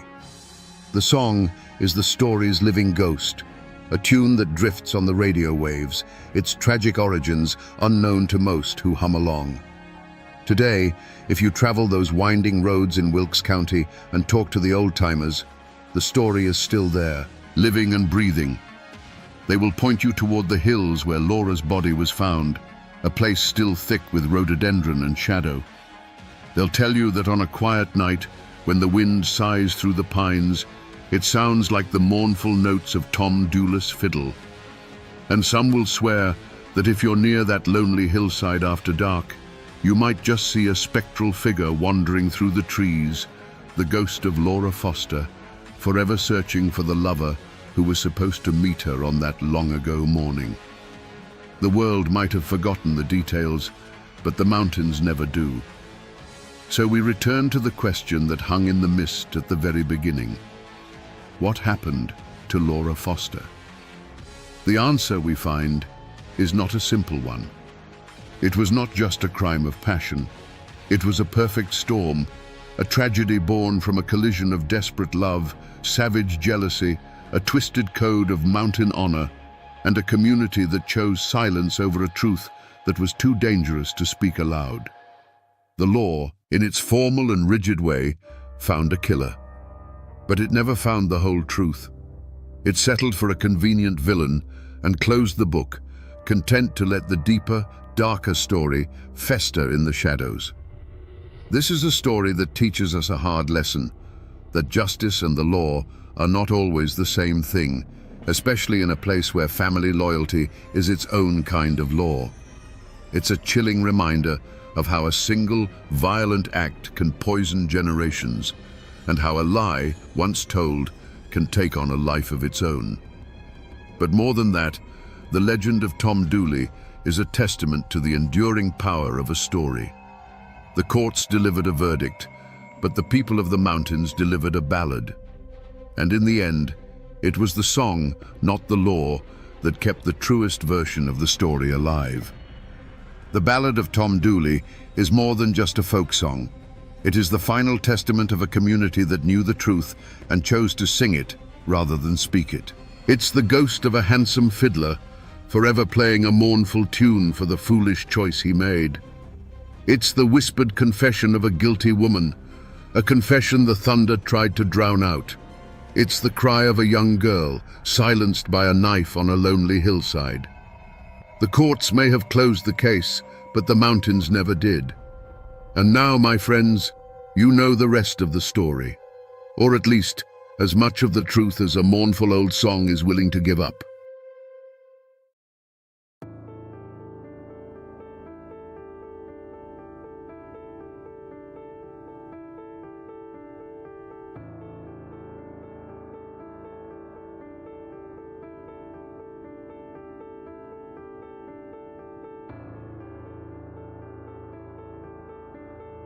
On a frigid December night in 1831, deep in the Blue Ridge Mountains, a man named Charlie found his body dismembered, burned in the hearth, and buried beneath the floorboards. His killer was his 18-year-old wife, Frankie. The newspapers screamed of a jealous monster who butchered her husband with an axe. But under the laws of that time, Frankie Silver was forbidden from speaking a single word in her own defense at trial. So what really happened in that isolated cabin? Was this the cold-blooded act of a she-devil, or was it the desperate last stand of a terrified girl? To understand what happened, you have to understand the world they lived in. This wasn't a town. It wasn't even a settlement. This was the heart of the Blue Ridge Mountains in the early 1830s, a place carved from rock and hardship. Their home was a single-room log cabin perched in a lonely hollow near the rushing waters of the Tone. The wind didn't just whistle through the gaps in the logs, it moaned. The mountains weren't just a backdrop, they were a green cage, beautiful and deadly, that cut you off from the rest of the world. Life in that cabin was a relentless battle for survival. Their entire universe was contained within those 4 log walls, with a dirt floor under their feet and a stone hearth that was the center of their existence. It was where they cooked, where they slept, and where they found their only defense against the bone-deep cold of a mountain winter.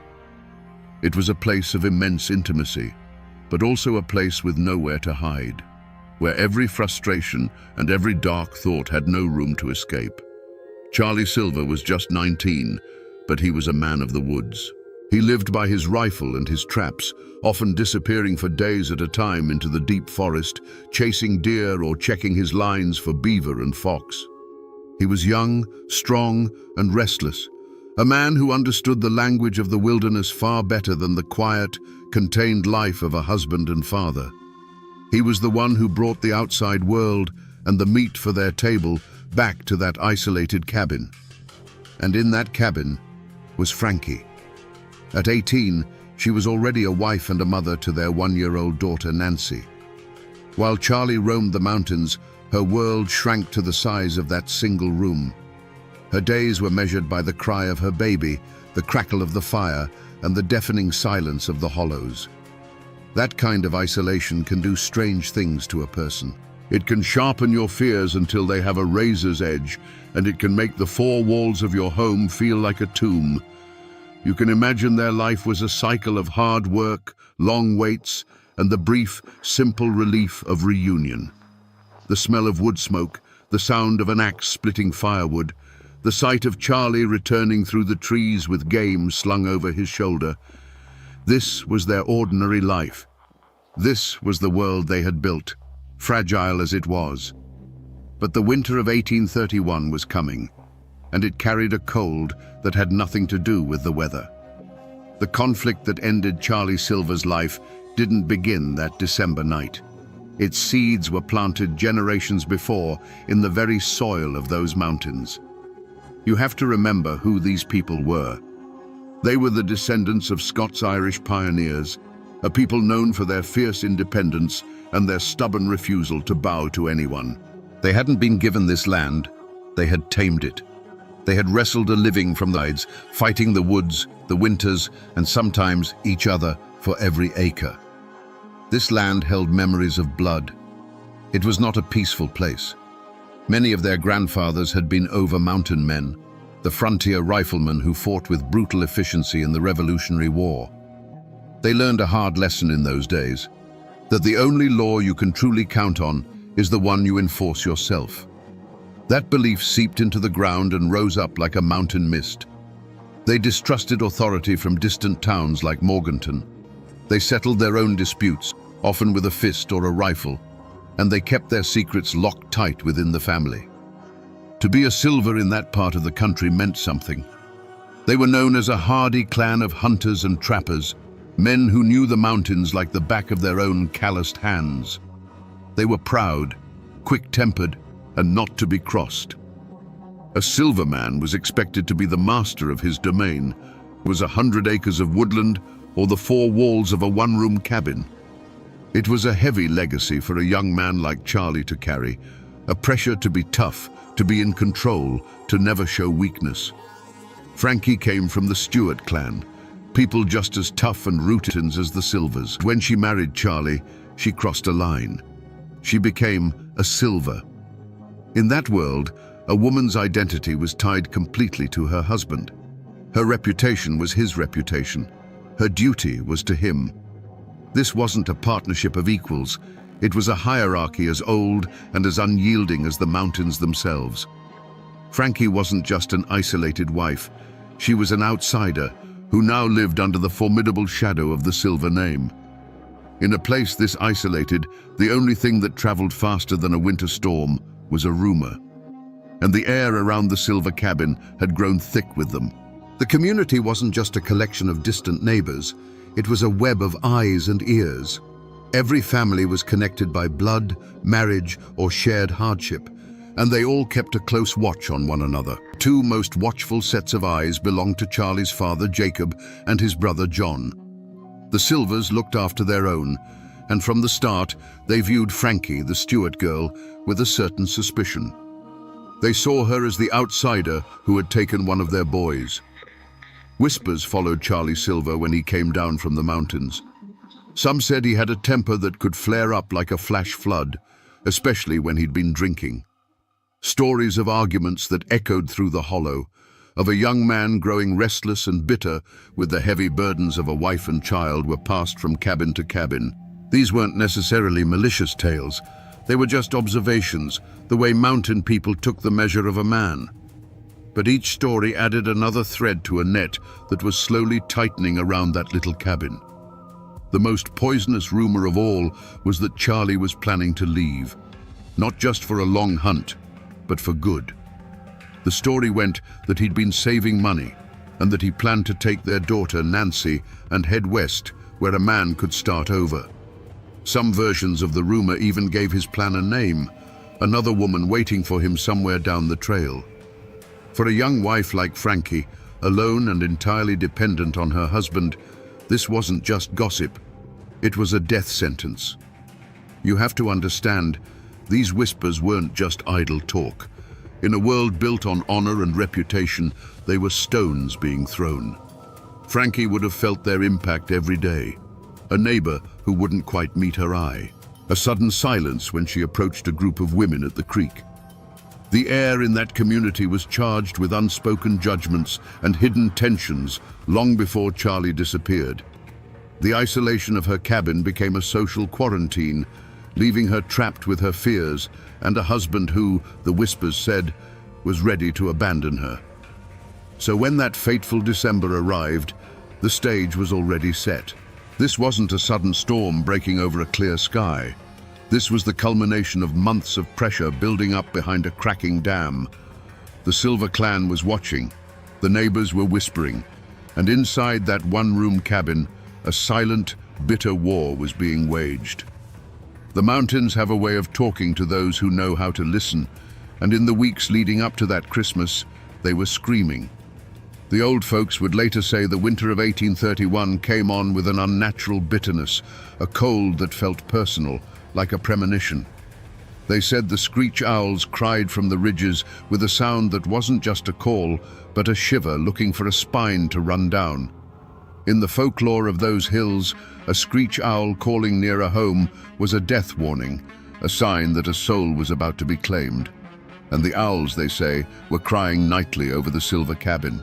But the most dangerous omen wasn't in the sky. It was sitting across the hearth.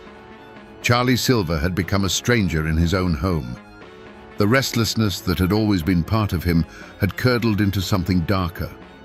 He was a caged animal, pacing the confines of his small life, and his eyes were fixed on the distant promise of the West.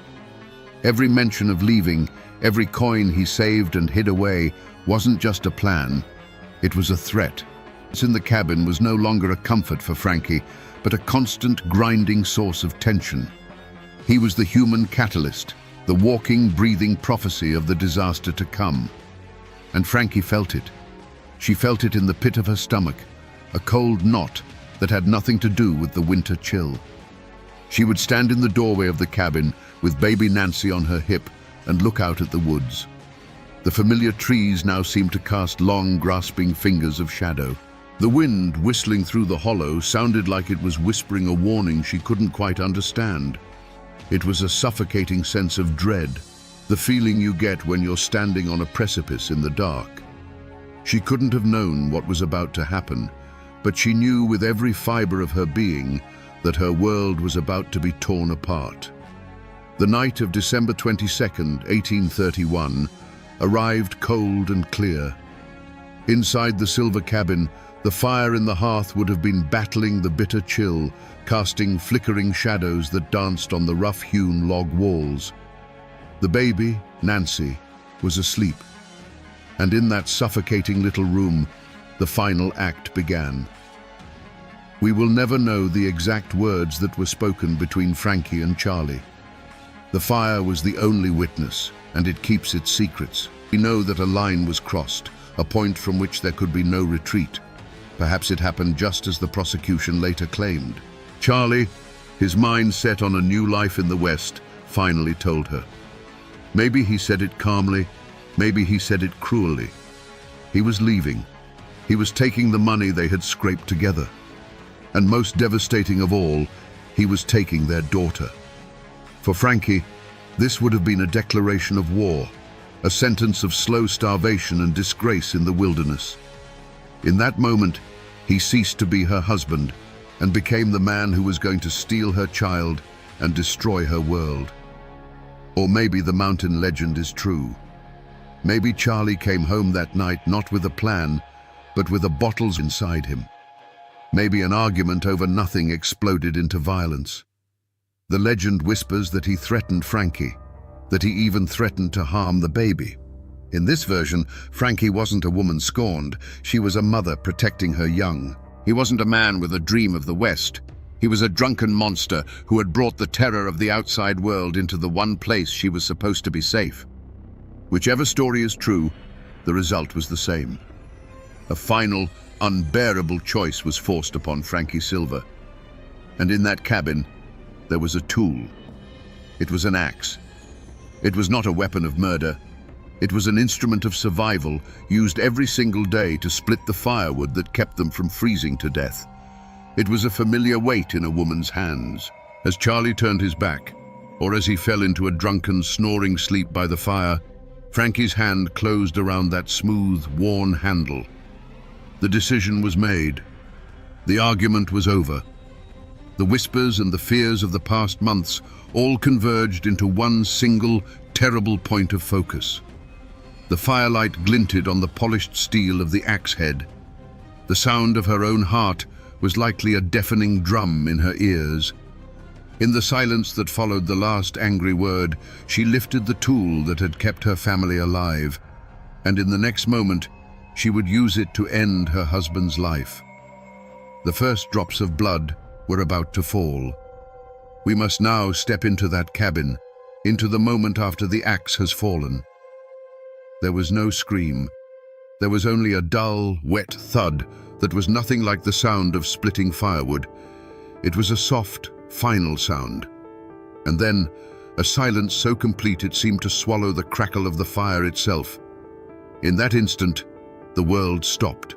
Charlie Silver lay still on the floor, a dark stain spreading slowly from his head into the packed earth. The argument was over. The threats were silenced, and a new, more terrible reality had begun. Imagine the scene. The firelight flickers, casting long, wavering shadows across the room. The baby, Nancy, stirs in her sleep, but does not wake. For Frankie, this must have been a moment of pure, frozen terror. The man who had been her husband, the father, lost a body. An impossible problem. He was too heavy to move to the frozen winter ground. To leave him was to be discovered instantly. And in that small, isolated space, a desperate, gruesome plan began to form in the mind of a terrified 18-year-old girl. What followed was not an act of rage, but a feat of horrific, back-breaking labor. In the long, cold hours of that December night, Frankie Silver, a small woman by all accounts, began the task of dismantling her husband's body. She used the same tools they used for survival, the axe that had killed him, the knives they used for skinning deer.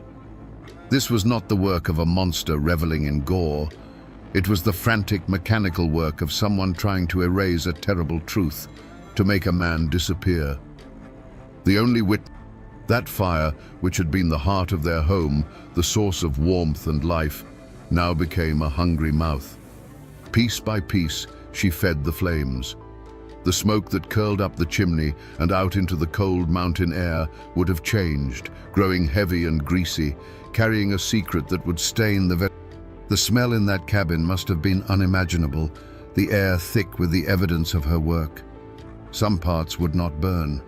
For these, she pried up the heavy puncheon floorboards of her own home. She dug into the cold, damp earth beneath the cabin and buried what the fire could not consume. With every handful of dirt she replaced, she was turning her home into a grave, a tomb sealed by her own hands. The pools of blood seeped down between the logs, a silent testament to the slaughter that had occurred just a few feet above. According to the stories, one piece was treated differently. The heart. It wasn't burned or buried with the rest. It was hidden away separately, found later in a hollowed-out stump near the cabin. Why? Was this a final symbolic act of hatred? Or was it something else, a moment of confusion in a mind pushed past the edge of sanity? We will never know. It remains one of the most chilling and inexplicable details of the entire affair.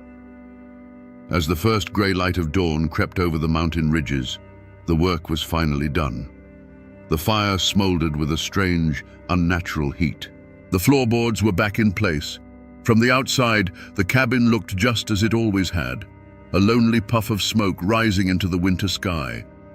But inside, everything had changed.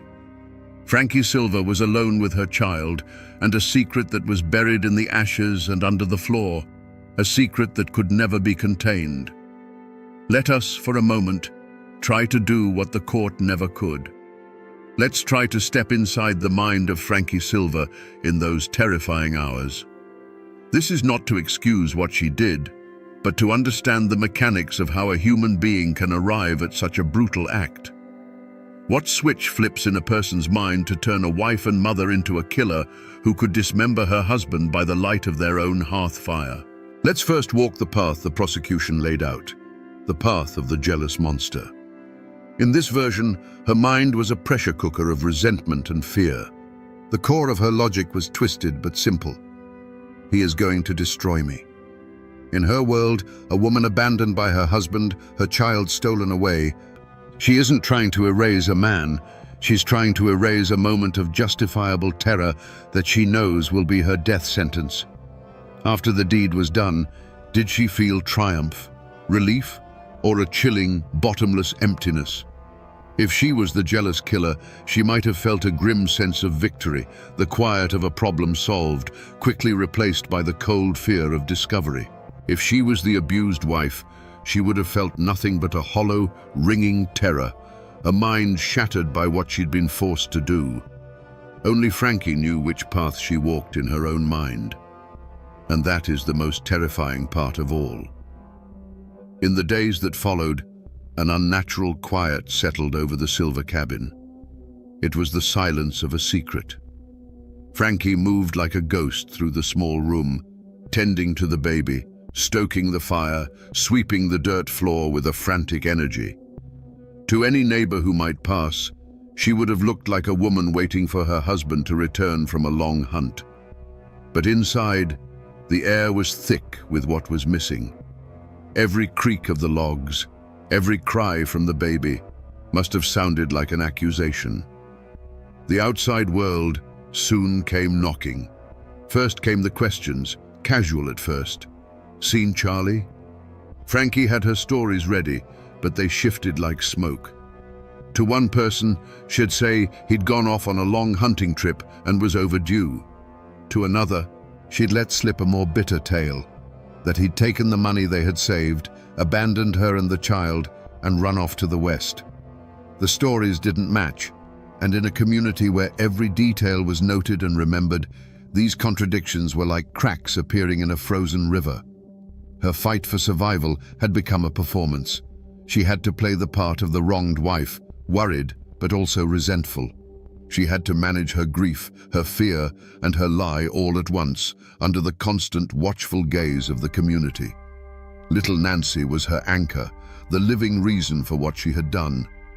But the child was also a constant reminder of the man who was gone, making the charade that much harder to maintain. But Charlie's family, especially his father Jacob and his brother John, they weren't buying it. They knew Charlie. He was a skilled woodsman, yes, but he was also a silver. He wouldn't just vanish without a word, leaving his rifle and his dogs behind. Abandoning his family was one thing, but leaving his hunting tools was something else entirely. It was a detail that was fundamentally wrong, a note so out of tune it made their teeth ache. Their suspicion grew from a quiet unease into a certainty. Something terrible had happened to their boy. So they started the hunt. It wasn't a formal posse of lawmen, not at first. It was the clan, the family, taking matters into their own hands. They gathered their neighbors and began to search the woods, the creeks, the ravines around the cabin. Days turned into a week. They found no tracks, no sign of a hunting camp, no trace of a man lost in the wilderness. And with every failed search, all eyes turned back to the one place every trail led, the little log cabin where Frankie Silver waited with her shifting stories and a fire that never seemed to go out. The hunt for a missing man was about to become a search for a body. The moment the first piece of Charlie Silver's body was pulled from beneath the cabin floor, the whispers in the community turned into a roar. A line was drawn in the dirt, as clear and deep as the Tow River itself. You were either for the Silvers or you were for the Stewarts. There was no middle ground, no place for neutrality. The murder of one man had become a war between two clans, and every single person in that part of the mountains was forced to choose a side. The general store, the churchyard, the grist mill, these places became the tense gathering points for the factions. The Silver camp was loud, fueled by righteous fury and raw grief. Charlie was their son, their brother, their friend. They told the story of a cold-blooded she-devil who had lured their boy to his doom. Neighbors who had hunted with Charlie, men who owed Jacob Silver a favor, and those who simply believed in the old law of an eye for an eye, they all stood with the Silvers, their voices demanding justice, which to them meant a rope. On the other side, the Stewart clan circled the wagons. Frankie was their daughter, their blood. They may have been horrified, they may have been confused, but they would not abandon one of their own to the mercy of the Silvers. Their camp was quieter, more watchful. Their loyalty gave rise to a powerful conspiracy of silence. Many people knew Charlie had a temper.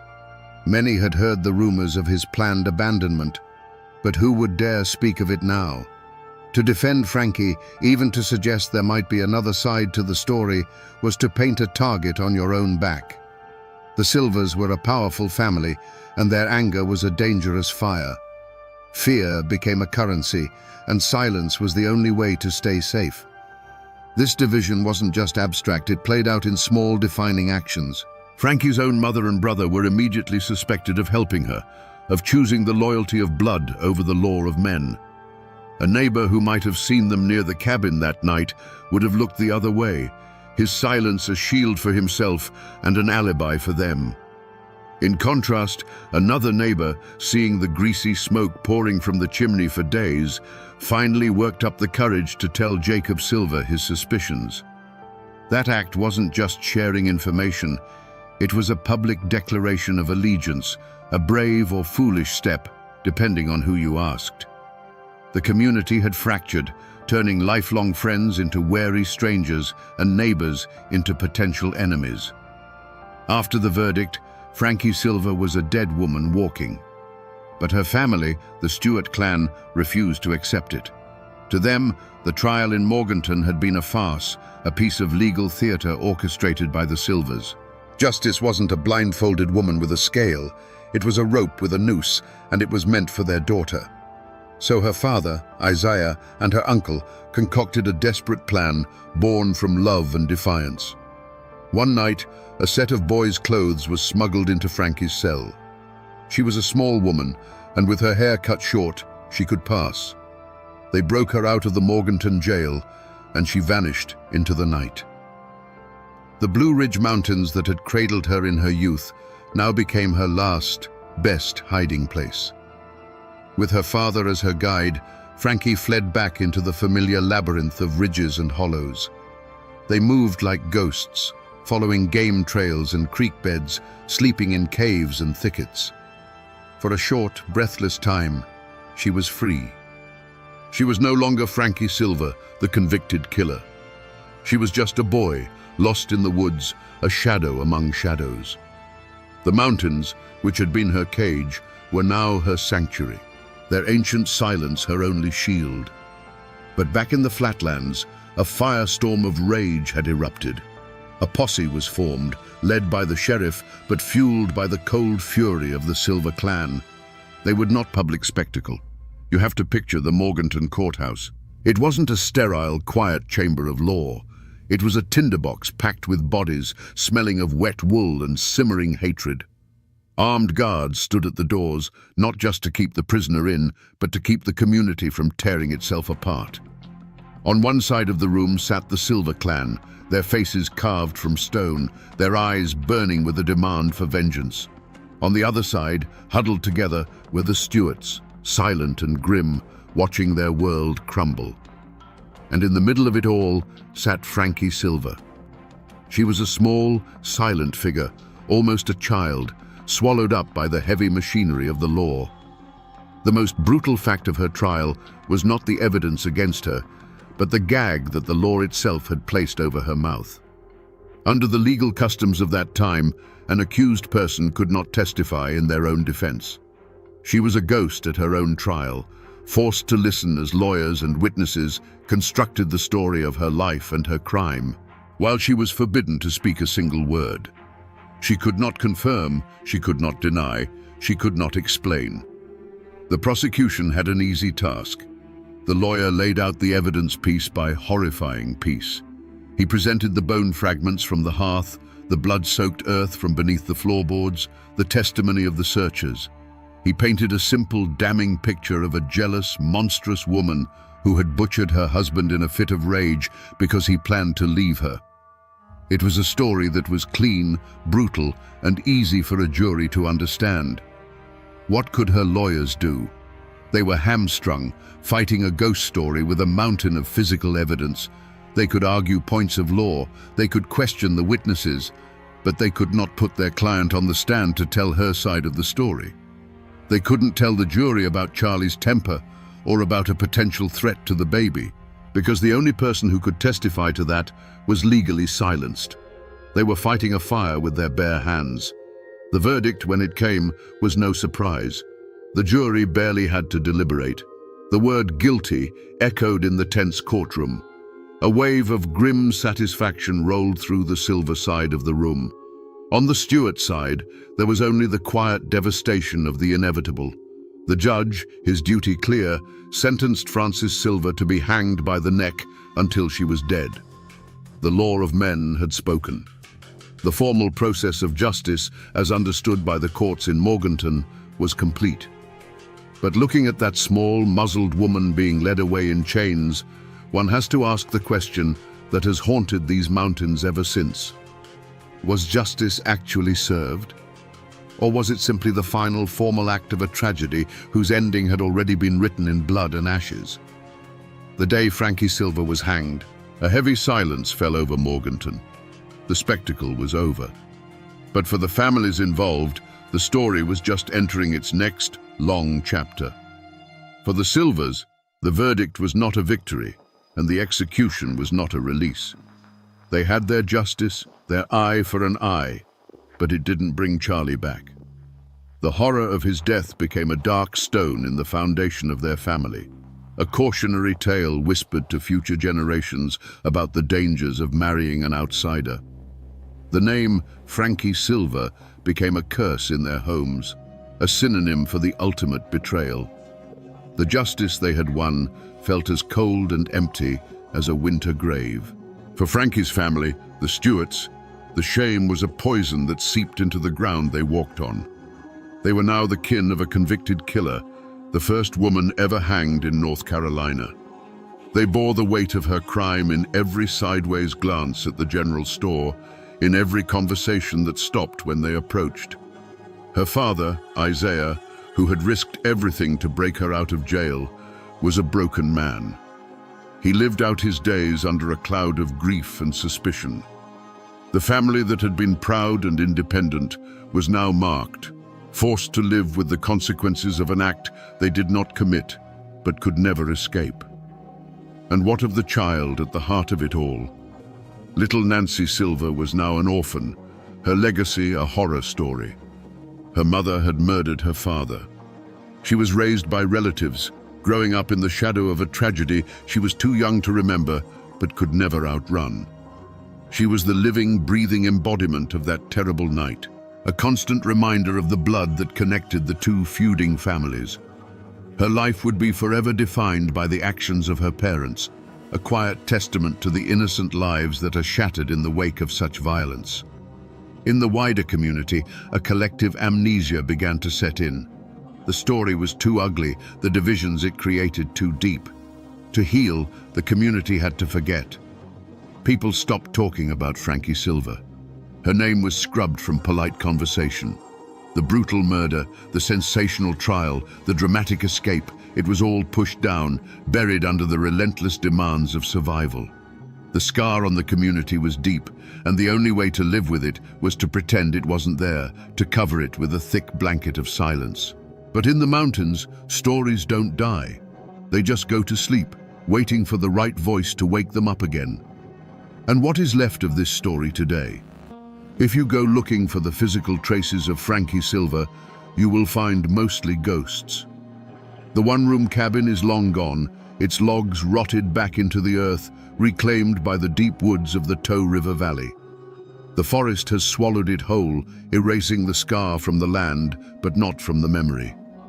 The exact spot where the gallows stood in Morganton is a matter of debate, likely a paved street corner or a parking lot now, a place people pass every day without knowing they are walking over ground that was once consecrated by a terrible and public death. You will not find a tombstone for Frankie Silver. After the hanging, her body was likely given to her father, who buried her in an unmarked grave, perhaps in the family plot, perhaps at a lonely crossroads, as was the custom for those who died in disgrace. The exact location is a secret that died with him. In a way, this lack of a final resting place is her most fitting memorial. It has allowed her to become more than a historical figure. She is a legend, a ghost without a home, a whisper that still haunts the hollows. But the most powerful echo isn't in a place, it's in the people. The Silvers and the Stewarts still live in those mountains. For over a century, the two families lived in a state of tense silence, the memory of the murder a deep, uncrossable chasm between them. But in recent decades, the descendants of both Frankie and Charlie, many of them descended directly from their orphaned daughter Nancy, have begun to come together. They hold joint reunions, not to forget the tragedy, but to finally acknowledge their shared, tangled, and bloody roots. They are living proof that the wounds of the past, even the deepest ones, can eventually begin to heal. And yet, the most enduring monument to this entire tragedy is not made of stone or of flesh and blood. It is made of words and a simple, haunting melody. The ballad of Frankie Silver, whether it was her confession or her father's creation, became her true headstone. It escaped the mountains and was carried across the country by folk singers and storytellers. The ballad is what kept her story alive, ensuring that even when the community tried to bury it in silence, her name would never truly be forgotten. The people tried to move on, the buildings fell, and the graves were lost, but the mountains remember. And in the quiet hollows, if you listen closely, you can still hear the echo of that lonesome, tragic song. So we come back to the question we asked at the very beginning, standing in the cold ashes of that 1831 cabin. Was Frankie Silver a cold-blooded monster of jealousy? Or was she a terrified victim of abuse who made a desperate last stand? The honest answer is that we will never know. The law of her time did not care about her reasons, her fears, or her side of the story. It cared only about the horrifying evidence found under her floorboards. Because she was legally forbidden to speak, we are left forever with two competing ghosts: the ghost of a brutally murdered man and the ghost of his wife's untold truth. The official record calls her a killer. The mountain legend calls her a victim. The reality is buried with her in that unmarked grave, and it will remain there forever. This story, then, is more than just a grim tale of murder. It is a profound and chilling lesson about the power of a voice and the terrible consequences of silence.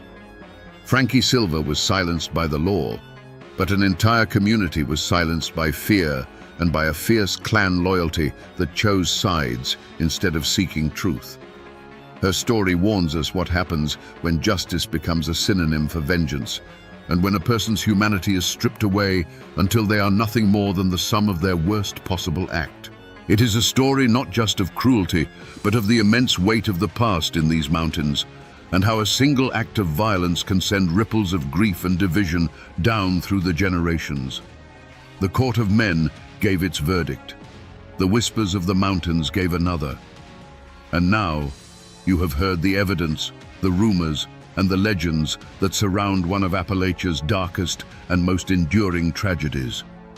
The truth itself is lost to the wind that blows through the Tow River Valley.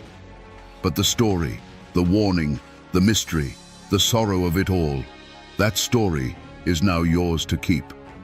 And now, my friends, you know the rest of the story.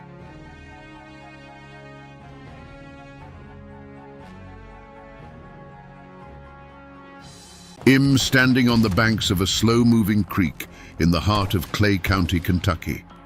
It's quiet here, peaceful. The only sounds are the rustle of leaves in the poplar trees and the gentle murmur of water flowing over smooth gray stones. But this place holds a violent secret. If you stand here long enough and you listen past the wind, you can almost hear a different sound. The echo of a quiet morning being torn apart by a dozen rifles firing all at once. It was right here, on this ground, that one of the most feared men in Appalachian history drew his last breath. His name was Thomas Baker, but no one called him that. They called him Bad Tom. For years, he was a ghost in these hills, a peerless marksman who seemed untouchable. Today, we're going to piece together the lost story of how a man like that ended up here, ambushed and alone, with nothing in his hand but a bar of soap. We're here to listen to the whispers from the past. To understand the man, you have to understand the world that forged him. Let's wind the clock back, long before that morning at the creek, to the years after the Civil War. Clay County wasn't a peaceful place then. It was a hornet's nest. The war between the states hadn't washed this land clean. It had just given old grudges a new flag to hide behind. Neighbor had fought neighbor in brutal guerrilla bands, and when the official armies went home, the bitterness remained, thick and suffocating as the summer fog in these hollows. In this world, The law from the state capital was a distant rumor. The real law was kinship. Your family name was your shield, your jury, and your executioner. A man's honor wasn't just a word. It was the most valuable thing he owned, and an insult was a debt that could only be paid in blood. This was a land of hard men, where disputes were settled not with lawsuits, but with long rifles and steady hands. At the center of this world stood the Howard clan. They were a powerful family, deeply rooted in the soil of Clay County, their influence tied to the wealth of the Goose Creek salt works. They were proud, numerous, and saw themselves as the rightful leaders of the region. They were men who expected respect and were quick to answer any perceived challenge to their authority. To them, the county had a natural order, and they were at the top of it. And then there was Thomas Baker. He was a different kind of force, a Union veteran who had walked through the fire of the war and come out the other side harder than mountain stone. He wasn't loud or boastful. He was a man of few words, with what people called a cold, glittering eye that seemed to look right through you. He was a hunter, and his time in the army had perfected his aim to a terrifying degree. He moved with a quiet confidence that some saw as arrogance, a challenge to the old ways. You could feel the tension crackle in the air on court days in Manchester. The Howards and their kin would stand on one side of the dusty street, and Tom Baker and his family would stand on the other. They were like two storm fronts gathering on opposite sides of a valley, dark and heavy with unspoken threats. Everyone knew it wasn't a matter of if the storm would break, but when. All it would take was a single spark to ignite an inferno that would consume them all. Feuds like this don't just appear out of thin air. They start with a single moment, a single choice. But the real reason, the human reason, often gets buried under decades of hearsay and legend. To find the truth, you have to dig. So I went to the local archives, to the place where old stories go to be forgotten, and I started scrolling through the ghosts of old newspapers on a dusty microfilm reader. After hours of searching, I found it. It's not much to look at. A faded column in an 1888 edition of a local paper, the text blurry at the edges. The headline is simple, almost sterile. Man shot and killed at logging camp. There's no picture, just a few short paragraphs. But this small, forgotten piece of newsprint is the Rosetta Stone of the Baker-Howard feud. The article reports that a man named Abner Eversole was killed by Thomas Baker following a dispute. It mentions cards, and it mentions liquor. But the key detail, the one that tells you this wasn't just some drunken brawl, is Eversole's family name. He was a Howard kinsman. This wasn't a murder, it was an assassination. This small article is the official declaration of war, printed in black and white for all the world to see. But this yellowed paper, for all its facts, leaves the most important question unanswered. It tells us what happened, but it doesn't tell us why. What was the argument really about? The paper just says a dispute, but a dispute doesn't start a war that will last for over a decade and claim dozens of lives. To find that answer, we have to go back to the logging camp itself and listen to what the official record left out. Let's travel back to that logging camp in 1888. Picture a rough-hewn bunkhouse, smelling of pine sap, sweat, and cheap whiskey. A game of cards is underway by lantern light, a circle of hard men who worked with their hands all day and gambled with their pay at night. On one side of the table sat Tom Baker, on the other, Abner Eversole and a few of his Howard cousins. The air was already thick with a tension that had little to do with the cards being dealt. The game got heated, as it always did when liquor and pride were on the table. An argument started over a disputed pot.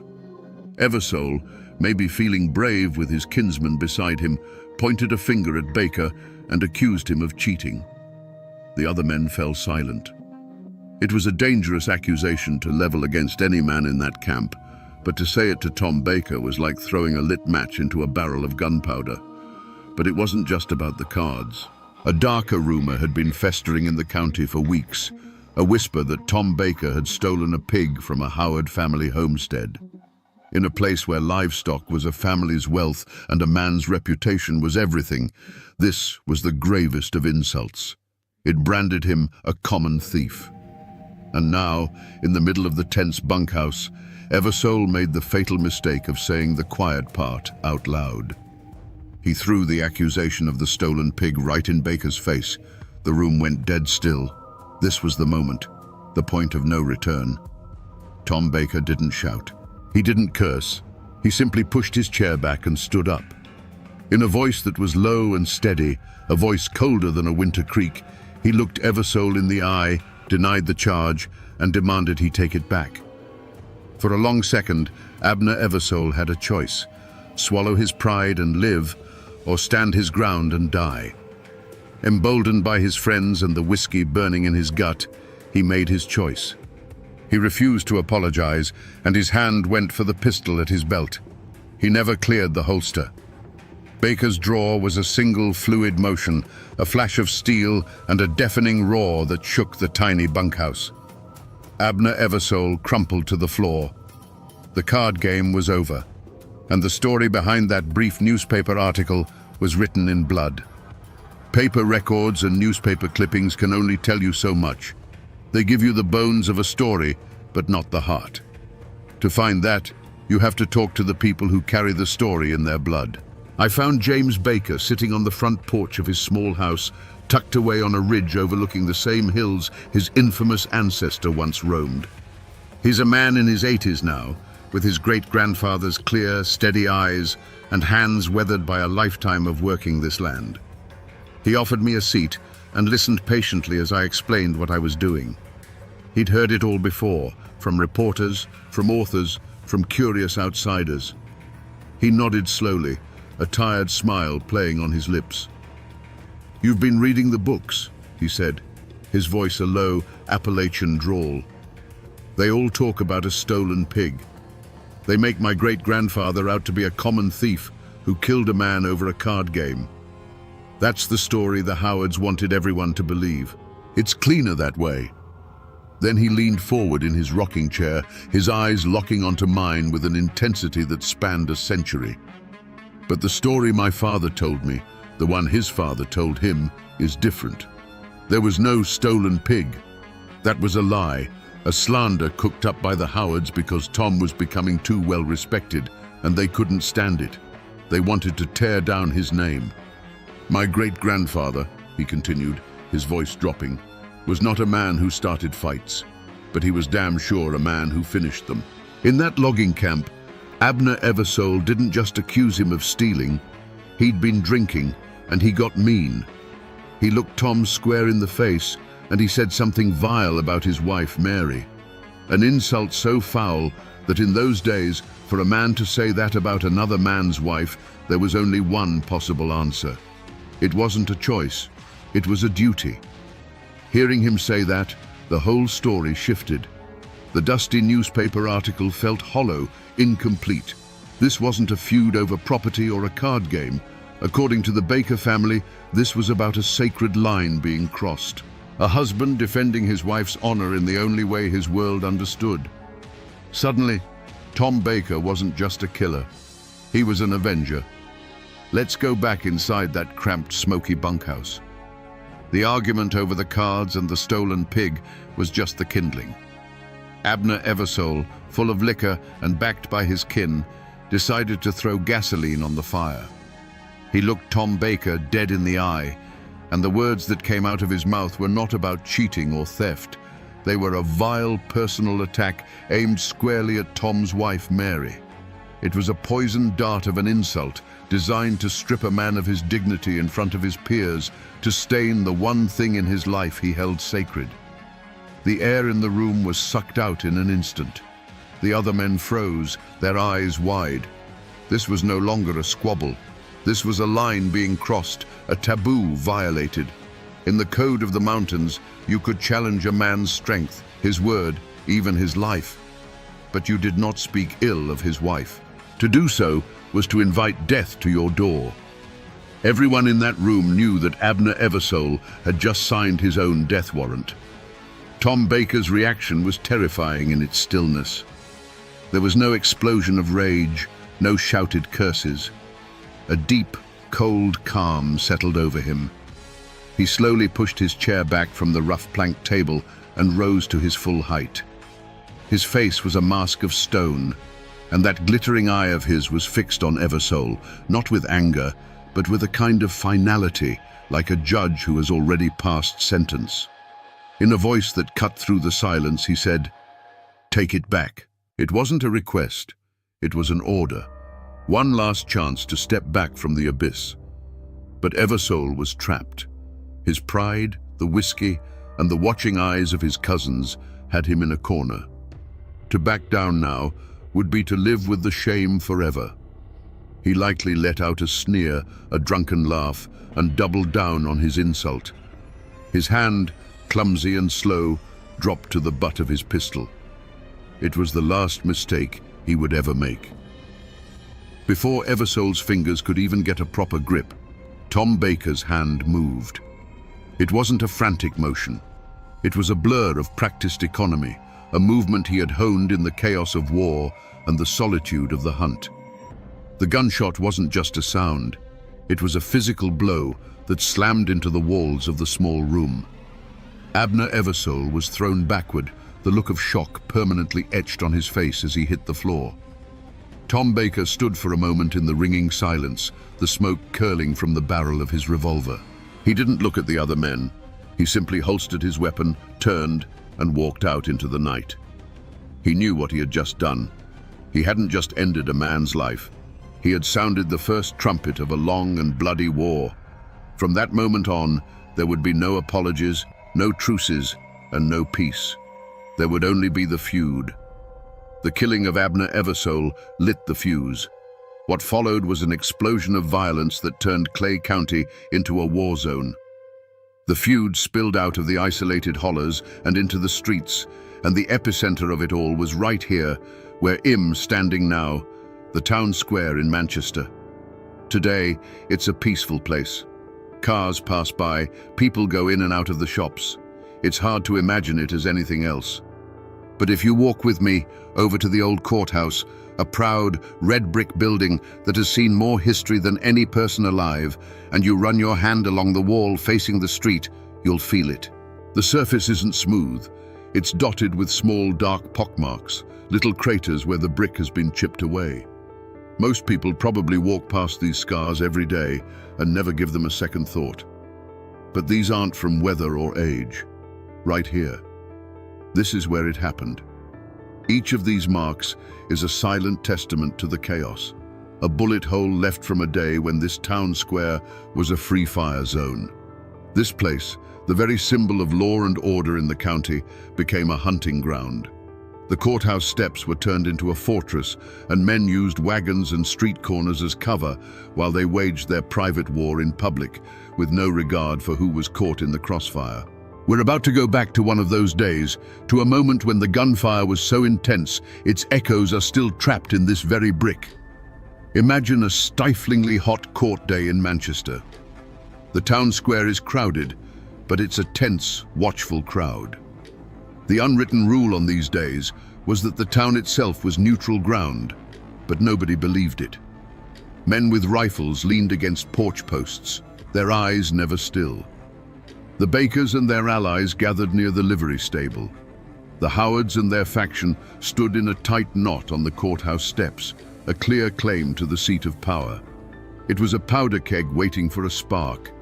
The spark came in the most ordinary way. A Howard man coming down the steps bumped hard into a Baker cousin going up. Words were exchanged, a curse muttered under the breath. A hand moved instinctively toward a pistol grip, not to draw, but as a warning. It was a fatal gesture. A sharp crack echoed off the brick facade, and the first man stumbled backward, a look of disbelief on his face. In a heartbeat, the square erupted. It wasn't a battle, it was a maelstrom of chaos, the deep boom of rifles mixed with the sharp bark of revolvers. Men who had been neighbors dove for cover behind horse troughs and wooden wagons, which offered little protection. Wood splintered, and the high-pitched whine of ricochets filled the air. Puffs of red dust exploded from the courthouse wall as stray bullets found their mark, carving the very scars we can still see today. The air grew thick with the acrid smell of burnt gunpowder and fear.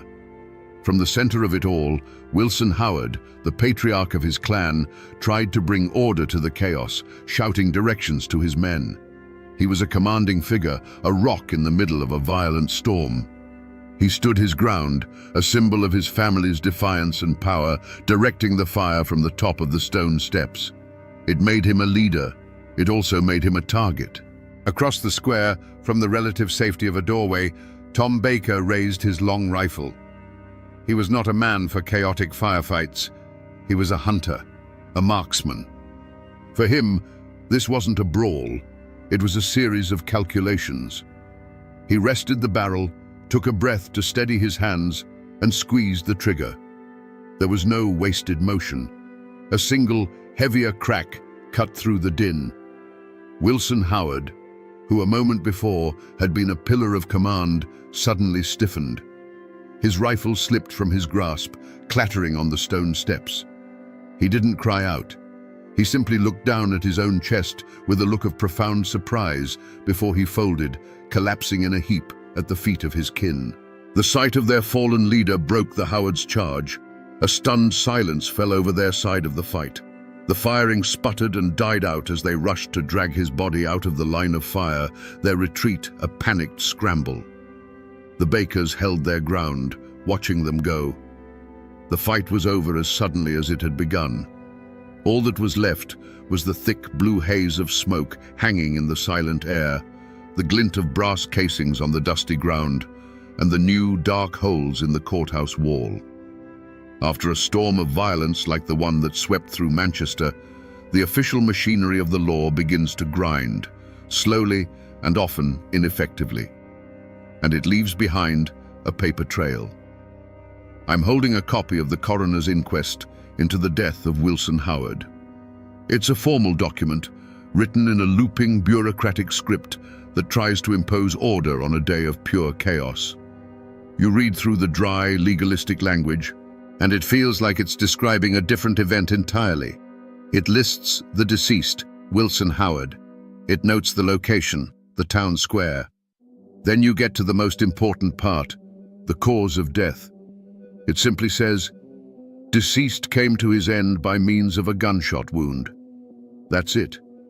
A few simple words to sanitize a brutal public execution. There's no mention of the dozens of other shots fired, of the terror, of the fact that the town's main street was turned into a battlefield. Then you look at the indictments that were handed down by the grand jury in the following weeks. And there, among a list of names from the Baker clan, is the one that mattered most. Thomas Baker. On this piece of paper, he's just another name, a defendant in a murder case. The document doesn't tell you that he was a legend, that his single calculated shot had decapitated the rival clan in broad daylight. It reduces the most dramatic moment of the entire feud to a line of ink on a page.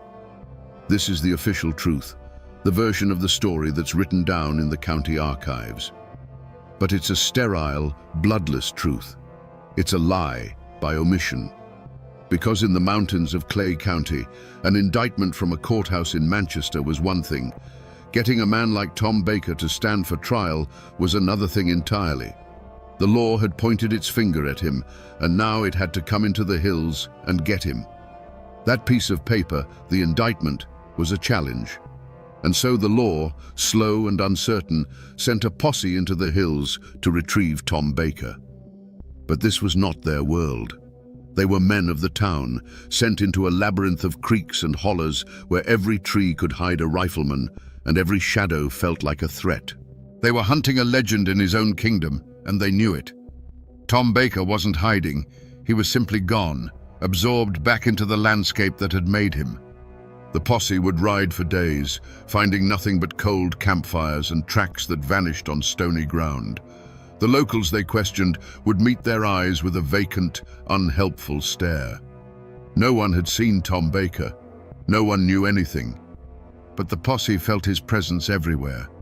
They felt it in the snap of a twig in the woods just beyond their camp at night, in the unnerving silence of the forest. They weren't the hunters here. They were the hunted, trespassing in a land that answered to a different authority. The manhunt was a failure before it even began. Then, just as the law was about to give up, Tom Baker did the last thing anyone expected. He walked out of the hills on his own. He strode into the center of Manchester, his rifle held loosely in the crook of his arm, and turned himself in to the sheriff. It wasn't a surrender, it was a strategic move. He knew he couldn't be caught, but living as a fugitive put his family in constant danger. By facing the court, he was taking control of the narrative, daring the system to try and hold him. The trial was a spectacle of fear. The small courthouse was packed, but it was divided down the middle like a church at a funeral. On one side sat the Baker clan, their faces hard and unreadable, their hands never far from the pistols concealed beneath their coats. On the other side sat the Howards, their eyes burning with a cold fire of hatred and grief. Between them sat a terrified judge and a jury of 12 local men who knew with absolute certainty that their decision would have consequences far beyond the courtroom walls. Witnesses mumbled, their memories suddenly foggy. Evidence seemed to disappear. The prosecution's case, so clear on paper, began to fall apart under the crushing weight of unspoken threats. The jury didn't deliberate for long. They were farmers and merchants, not martyrs. They had to live in this county.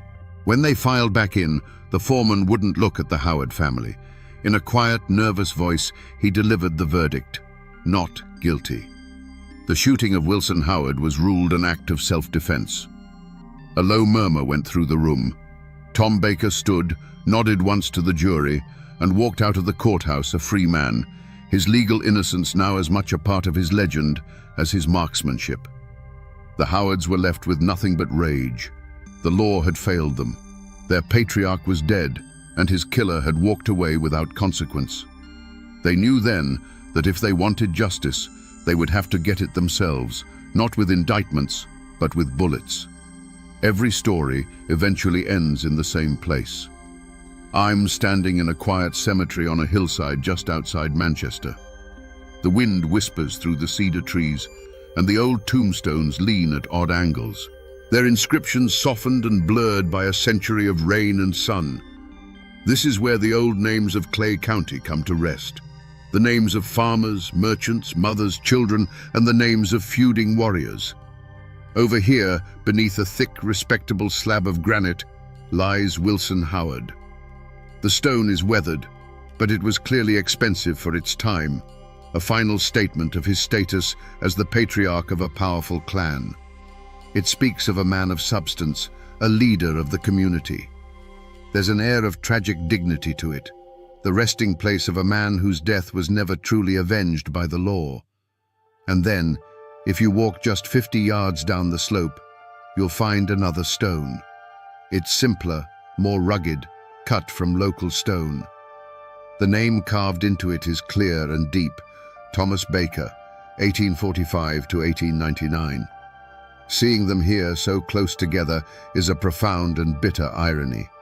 They lie just 100 yards apart now, these mortal enemies, closer in death than they ever were in life. They fought a war for control of these hills, and in the end, they each got a small, quiet piece of them forever. But standing here, looking at Tom Baker's grave, a critical question hangs in the air. The trial for Wilson Howard's death was years before 1899. He walked out of that courthouse a free man, legally untouchable. So why is this his final resting place? What happened in those intervening years that drove the Howards' hatred to a point where a courtroom acquittal meant nothing, and the only verdict they would accept was one delivered from the barrel of a gun? Tom Baker walked out of that courthouse a free man, but he wasn't free. The verdict was just a piece of paper. The real sentence had been passed in the hearts of the Howard family. For them, the trial wasn't an acquittal. It was a final, bitter confirmation that the law of the state was useless. Their patriarch was gone, and the man who killed him now walked the streets of Manchester with the government's blessing. Their rage didn't cool. It settled into something harder and colder, a patient hatred that would wait years for its moment.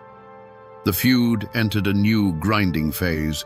It was no longer a war of open battles in the town square. but a war of shadows. The Howards set ambushes for Tom, but he seemed to possess a sixth sense for danger, an almost animal instinct that would make him change his path at the last second or melt back into the woods just as a trap was about to be sprung. His legend grew even larger. They said he was protected by something unnatural, that he had made a pact with the devil. But the truth was likely simpler. He was a man who had survived a war, and he knew how to live as if death was always a single step behind him. But even the most vigilant man can be worn down by time. The years passed. The open violence subsided into a tense, watchful peace. Tom Baker was still the most feared man in Clay County, but he was also a man trying to live a life. He had a home, he had a family, he was getting older. The constant threat became a part of the background noise of his life, a danger so familiar that it almost ceased to feel like danger at all. Perhaps he began to believe the worst was over, that the Howards, having failed so many times, had finally accepted that he was untouchable. He started to fall into routines, the small, daily habits that make up a normal life. And one of those routines was to walk down the familiar path from his cabin each morning to the creek, to wash the sleep from his eyes in the cool, clear water. It was a small act of peace in a life defined by violence. It was this routine, this small piece of normal life he reclaimed for himself, that would ultimately be his undoing. The Howards were watching, and they were patient. Even now, more than a century after the last shot was fired, the story of this feud is a living thing in Clay County. And like any living thing, it changes depending on the light you see it in. If you bring up the name Bad Tom Baker today, the answer you get depends entirely on who you ask. The war may be over, but the battle for the story continues. To the Baker family and their sympathizers, Tom is a figure of tragic frontier honor. He is the Union veteran who came home and refused to bow to the old powers of the county. He was a man who defended his wife's honor, who killed Wilson Howard in self-defense during a chaotic firefight, and who was ultimately the victim of a coward's ambush, shot down when he was unarmed and vulnerable. In their story, he is a folk hero, a testament to the mountain spirit of defiance. But if you talk to those whose families were allied with the Howards, you hear a much darker tale. In that version, Tom Baker wasn't a hero, he was a menace. A cold-blooded killer with ice in his veins and a hair-trigger temper who used his reputation to intimidate the whole county. They believe he murdered Abner Eversole over a card game, assassinated their leader in a calculated shot, and then used fear to cheat the law. To them, the final act at the creek wasn't a murder. It was an execution, the only form of justice left to them when the courts had failed. It was the necessary, brutal act of putting down a mad dog to bring peace to the community. So which story is the truth? Was he a righteous avenger or a ruthless killer? A protector of his family or a predator who terrorized his rivals? The honest answer is that the real Tom Baker is likely buried somewhere in the grey space between those two extremes, lost to time and loyalties. The facts are set in stone. The men who died, the trial, the ambush. But the meaning of those facts is still at war with itself, a conflict of memory passed down from one generation to the next. When a story is this big, this soaked in blood and pride, it doesn't stay history for long. As it gets passed down around kitchen tables and late-night campfires, it starts to shed its inconvenient facts, like a snake shedding its skin. What's left behind is something harder, smoother, and far more powerful: a legend. The feud between the Bakers and the Howards is no longer just a series of events. It's a foundational myth of Clay County. The character of Bad Tom Baker, in particular, grew larger than life. People needed a way to explain how one man could be so deadly, so seemingly untouchable for so long. And so, they whispered that his skill wasn't natural. The story of his rifle was born, the one that claimed he'd had a gunsmith inlay a silver coin into the front sight. They said the silver gave it an unholy accuracy, that it guided his bullets to their targets. The gun itself became a cursed object, and to this day, people speculate about where it might be, buried with him perhaps, to keep its dark magic from the world. And it wasn't just the man who became a legend. The feud itself took on a life of its own, seeping into the folklore of the mountains. A dark superstition took root in the community, a whisper that before every killing, a hoot owl would cry near the victim's cabin the night before. People claimed it was a death omen, the voice of the mountains themselves passing judgment. It was the community's way of processing the relentless, unpredictable violence by turning it into a supernatural force, a dark fate that could be read in the signs and sounds of the night. These tales are how a community makes sense of a trauma it can't forget. They are the final stage of a story's life, the moment it dissolves from hard history into the misty realm of legend.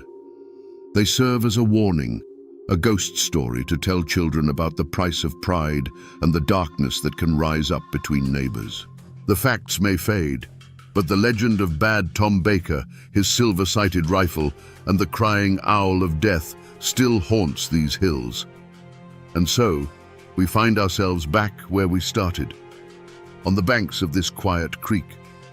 The water still murmurs over these smooth grey stones, just as it did on that morning in 1899. But the silence here feels different now. It's heavier. We came here hearing only the faint echo of a rifle volley, but we've followed that sound back through time, through courthouse shootouts and smoky bunkhouses, through conflicting memories and whispered legends. This spot is no longer just a peaceful place in the woods. It's the final page of a brutal chapter in this county's history. It's a testament to a world where a man's honor was worth more than his life, and a reminder that when people feel the law has abandoned them, they will make their own with fire and lead. The story of Tom Baker shows us that history is never a simple matter of heroes and villains. He was a man forged by a hard land and a violent time, and the truth of his life lies somewhere in the shadows between the legend and the reality. So the next time you pass a forgotten ruin on a lonely road, or a simple weathered tombstone on a quiet hillside, remember this place. Remember that it's not just a collection of stones or a patch of earth. It's a library filled with stories of love, loss, and the terrible choices that can define a generation. You just have to be willing to stop and to listen to the whispers. The people are gone, the guns are silent, but the story remains.